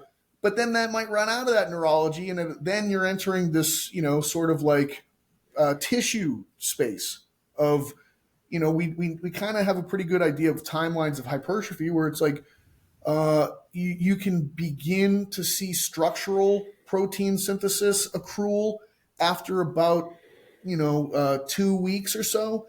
And then after structural protein synthesis has been laid down, now you can start to see contractile protein synthesis following that. But that's going to be noticeable after maybe like 5 or 6 weeks, up to maybe 12 weeks, something like that, is like these noticeable, demonstrable changes. Um, and that sort of oftentimes speaks to exercise selection choices that people make, where it's like, don't switch your exercises too often, because it probably took 2 weeks for you to begin to lay down more structural proteins in the exact tissues responsible for this movement, and then it would take 4 to 6 weeks for you to even begin to have this contractile protein synthesis accrual. So have one exercise and stick with it for like minimum of like 8 weeks, before you rotate in a whole new exercise and have to, you know, repeat the whole process again. That's a valid point that you bring up, is right, the variability of exercise selection when it comes to programming. It's the mundane stuff is what gets the adaptations, and there's the fine balance when you are like, you know, the counterpoint to that is, well, hey, like my clients are bored by doing the same program for 4 Yeah. weeks, and I get it.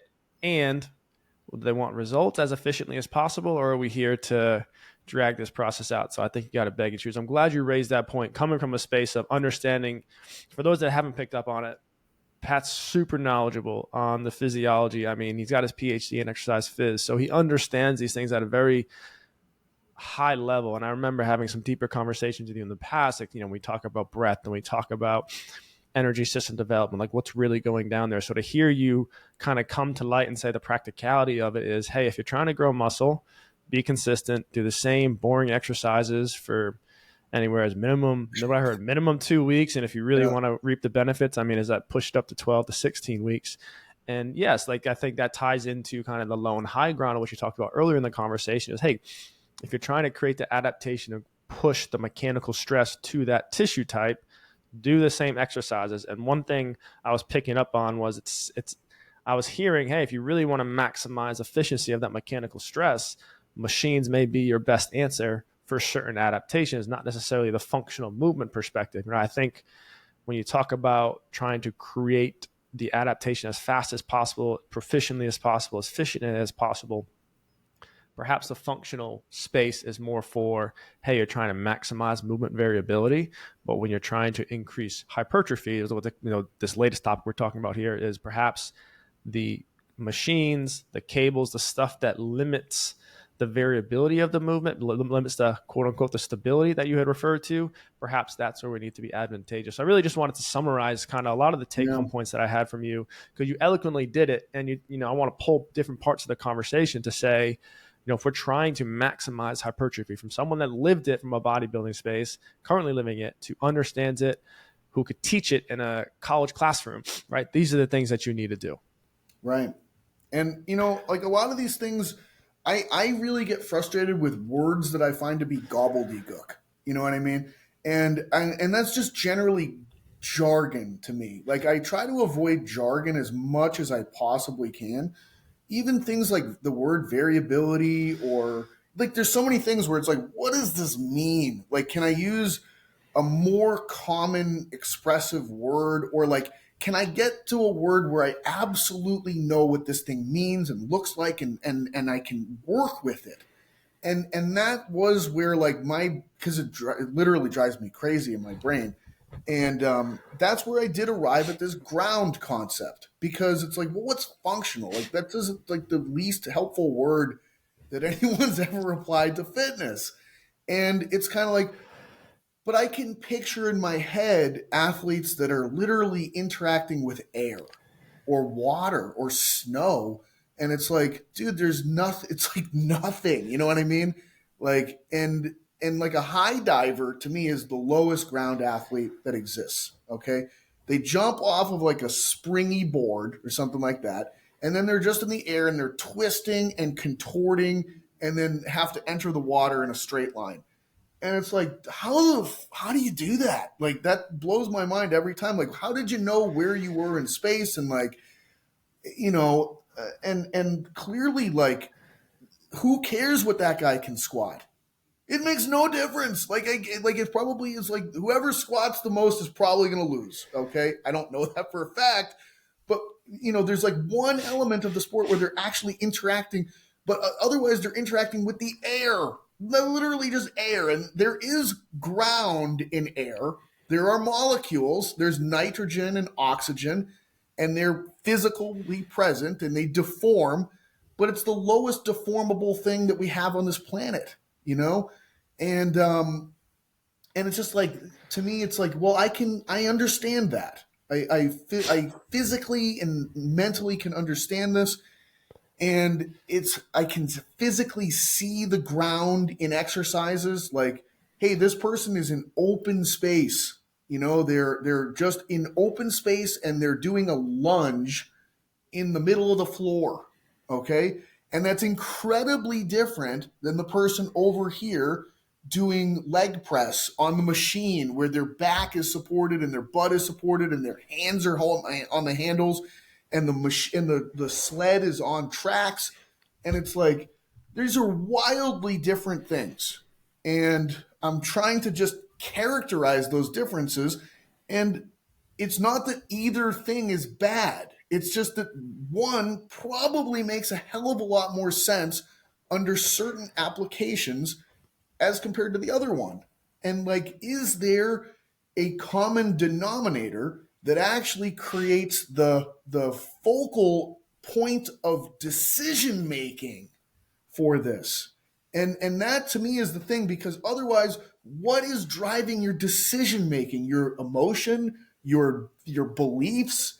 Like, what is it, like, when you really get down to it? So I wanted to have something that was a defined point for driving decision making for exercise selection and what would constitute directionality of progression. Because a lot of times when I see that, like, oh, this is the progression to this exercise, and I'm like, why the fuck is that the progression? What logic leads you in this direction? Versus this is like, okay, this is a logical, even if it's wrong, okay, and I'm fully aware I could be completely wrong, but it's a self-contained logic system based on a central concept. And if it's right, then it's incredibly useful. And if it's wrong, it's still incredibly useful, because it sets the stage for someone to have the correct answer that drives better decision making, but it serves as a preliminary approach towards that greater purpose with more accuracy. Amen to that, brother. You talk about decision making. You talk about accuracy. You talk about you have all these experiences that you've led you to this model where you're at now. Like, and you're at the early part of the episode. You're really humble and opening up kind of your story and how you got to where you are. Not only just it just shapes a lot of your thinking. So I'm really curious. Like one of the things we're always interested on our community and what we're trying to just all be better at. Is like, yeah, you find the big wins in life and you yourself, you have these bodybuilding competition, you're reaching for this big goal, but I mean, you have a competition once every, I don't A know, year. year. Yeah, Yeah. right. So right, that's the big win. But how are you, in life, what you've endured in your life and also the current training you're doing right now, right? The small wins is, something we love to share with and bring to Yeah. light, because that's kind of what keeps us going, right? Like kind of get you up out of bed and all right, like I did that yesterday. Okay, I can do this again today. How would you define a small win? Like, what does that mean to you? Well, I've said this before. I'm not sure that I believe in God, but I do believe in progress. So, um, I need, for me. I'm not saying this for everybody, but if I don't have clearly defined points at which I can be making progress in something in my life, I am not doing well emotionally and psychologically. If I build more things into my life that have trajectory and directionality into it, and I can witness myself moving towards something, then I feel a level of satisfaction. And I try to, like, my brain just works. I've come to accept that my brain just works as it does, and I categorize things. I need categories, so I have like um, emotional development category, I have physical development category, I have parenting as a category, I have friendship characteristics as a category, I have partnership, business practice things as different categories, and I'm always trying to identify what good approaches are for those different things. And so, I as a for instance, like I have a 3-year-old son, and he can be incredibly he pushes buttons for, like kids push their parents' buttons harder than anyone you'll ever encounter in your life. Shocker And that your kid's gonna push your buttons. Shocker. yeah, dude, they just throw crazy monkey wrenches into things, and it's like, well, I don't do well with changes in plans. I just don't like. I like this is how it's going to go, and this is the order of events, and like, they're the mechanisms of action, and blah blah blah. And a 3-year-old just fucking comes in and just shits on all of that immediately. And so it's like, well, what is the best practice for dealing with this kind of a situation? And like what I've come to learn through like reading on these topics of like parenting toddlers and things like that is acknowledging what you're witnessing in the toddler from an emotional standpoint. Like, oh, I can see that you're really sad because I'm not letting you watch TV right now. And then it's like then the next, so there's like this stepwise mechanistic process that you follow, and it's really hard for me to stick with this process when I'm being stressed by him or like emotionally just dysregulated by him, because they'll scream at you and they'll cry, and it's just like, whoa, man, I'm dealing with the most unruly individual possible. But can I um, prevent myself from becoming a victim of my emotional response here? Can I stick to the plan? Those are things that I work on. And when I see myself improving in an area like that, it gives me a lot of satisfaction. And so that's kind of how I look at a lot of parts of life for me is I know that there's always something for me to work on.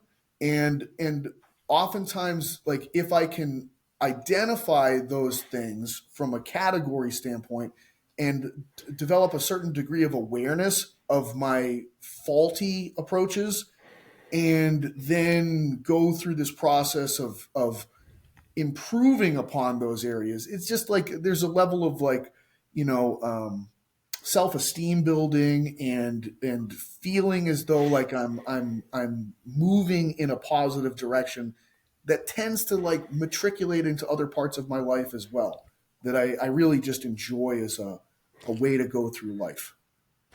Speaking of way to go through life, you talked about a lot of different things that influence training, influence performance, right? If someone was looking to make small changes to their lifestyle, to their health, to their performance, what would you say would be the first step to take and how to do it? That's a great question. Number one, I usually I usually say, well, how important is it to you? Like, because in trying to be honest about these things, like for me, bodybuilding becomes super important. The minute that I say to myself, I'm going to compete in this thing, it immediately goes to like number one, two, or three in my life of things that are important to me. And therefore, all other things get pushed down and away from this place that it occupies. And because of its importance, like I'm going to follow a regimented training approach, diet approach, lifestyle approach, drug approach. And I understand that there's sacrifices that happen, health sacrifices, relationship sacrifices, career sacrifices. And so I'm aware of those downsides as I pursue the upside of something else. Because with complex phenomena, there's no solution that checks every box. It's just simply trade offs. So you trade, success in this area for sacrifice in some other areas. There's no two ways about that. And so it's always like, well, what are you willing to sacrifice? Let's have an honest conversation about this. Like, are you willing to sacrifice enjoying weekends? Like, because if you're going to make like significant changes in body composition or output performance, we're going to have to really make it this kind of a boring lifestyle. Like it's kind of Groundhog Day and overriding your appetite regulations for specific goals. Like, are you really ready to experience what starvation mode feels like? Because it sucks. Are you really ready to experience what eating when you're not hungry feels like? Because that fucking sucks. You know, there's a lot of things that are going to come along with this, and if you're aware of it and you're making the conscious decision to go down this path and to encounter these points of resistance and push through them, now I can guide you and I can tell you that this is normal under these conditions. You've never been in these conditions before, but what you're experiencing that you really dislike is actually the appropriate sensation that should be happening right now. So that's usually where I start people is like, look, like you're saying you want this, but I don't want to just drag you through something that is going to be horrible that you actually don't want the outcome for. So, that's the weird starting place. It's I'm glad you said the like the sacrifice and the priorities, because I do feel, I mean, I struggle with that myself. Like, you set out these goals and life gets in the way and you're trying to balance I mean, I've got a kid too. You're trying to balance that. You're trying to balance the social aspect. You want to increase this athletic quality, this health quality. And at some level, you just got to decide like, what's the hierarchy here and what matters most, because ultimately something's going to have to give. And I've noticed that in myself, and I imagine you've probably experienced that in your space as well, even in your own experience or even just with clients, that if the main thing's not the main thing, it may take longer than what you are hoping for. Yeah. Or it might just not even happen, because I think that a lot of times people they realize like how much effort it takes to make a tiny improvement in something. And it's like, well, that's just not worth it, man. Like this is I didn't know I was signing up for this, but I'm out now that I know that this is what I signed up for. Because I'll tell you, even with body composition and physique sports, you think you've put on all this muscle because, like I said, I've put on 43 pounds since December 16th. How much of it is actually going to be contractile protein? Dude, after the whole process of a year and you go up and you strip down, it's like 6 pounds of contractile protein, you know?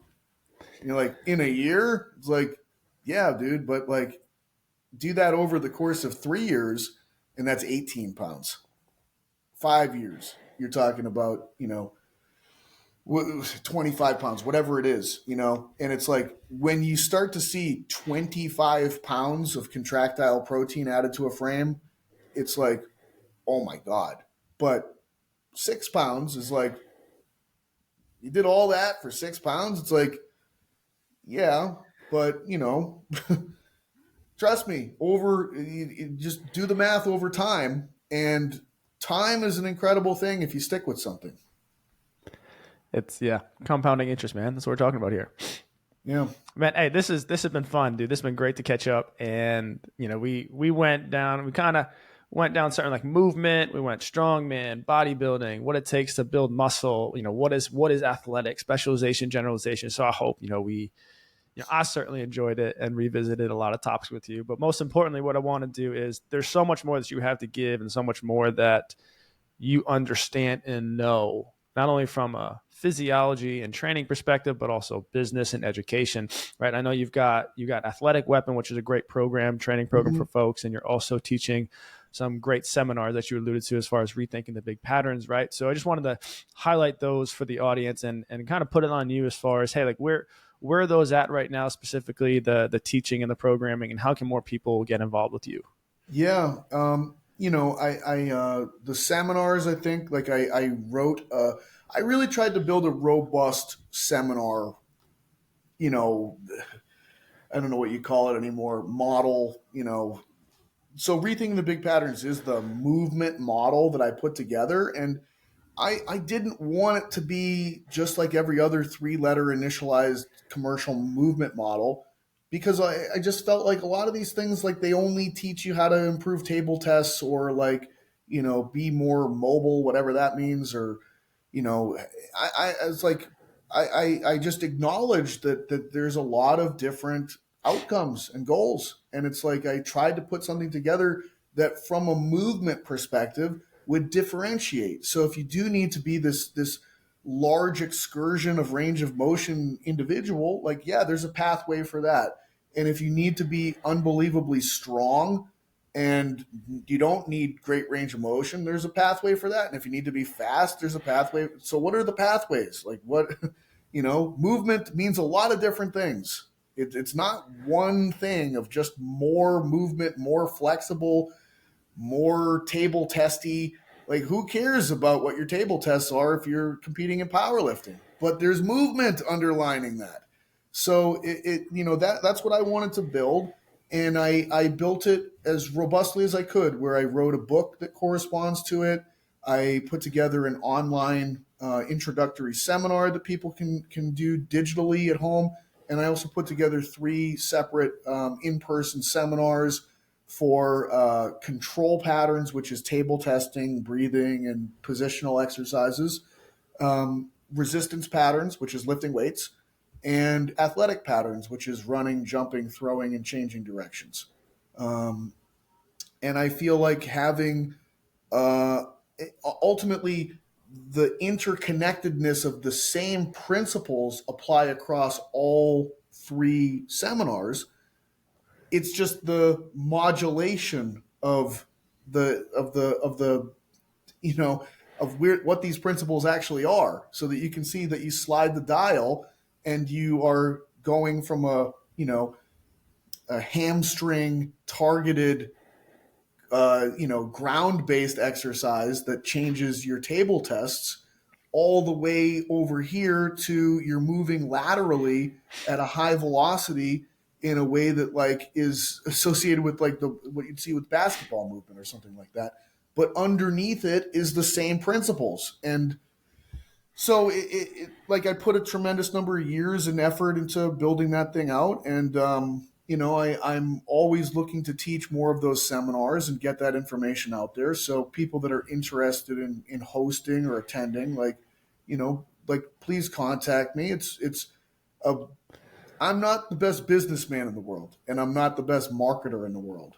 And so it's like, I need more exposure. I need more in the way of just building that out. But I think it would be, I think it rivals any system and any seminar system that anybody's ever put together or attended.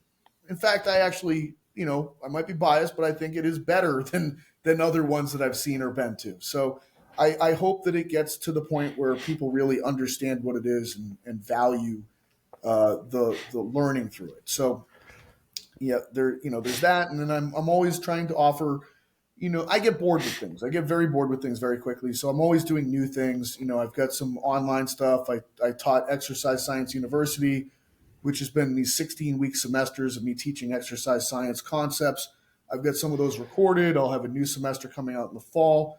I'm going to be teaching a writing workshop for professionals where I actually teach a principle-based approach to writing better and improving your written communication skills that involve learning tools and practicing with different assignments.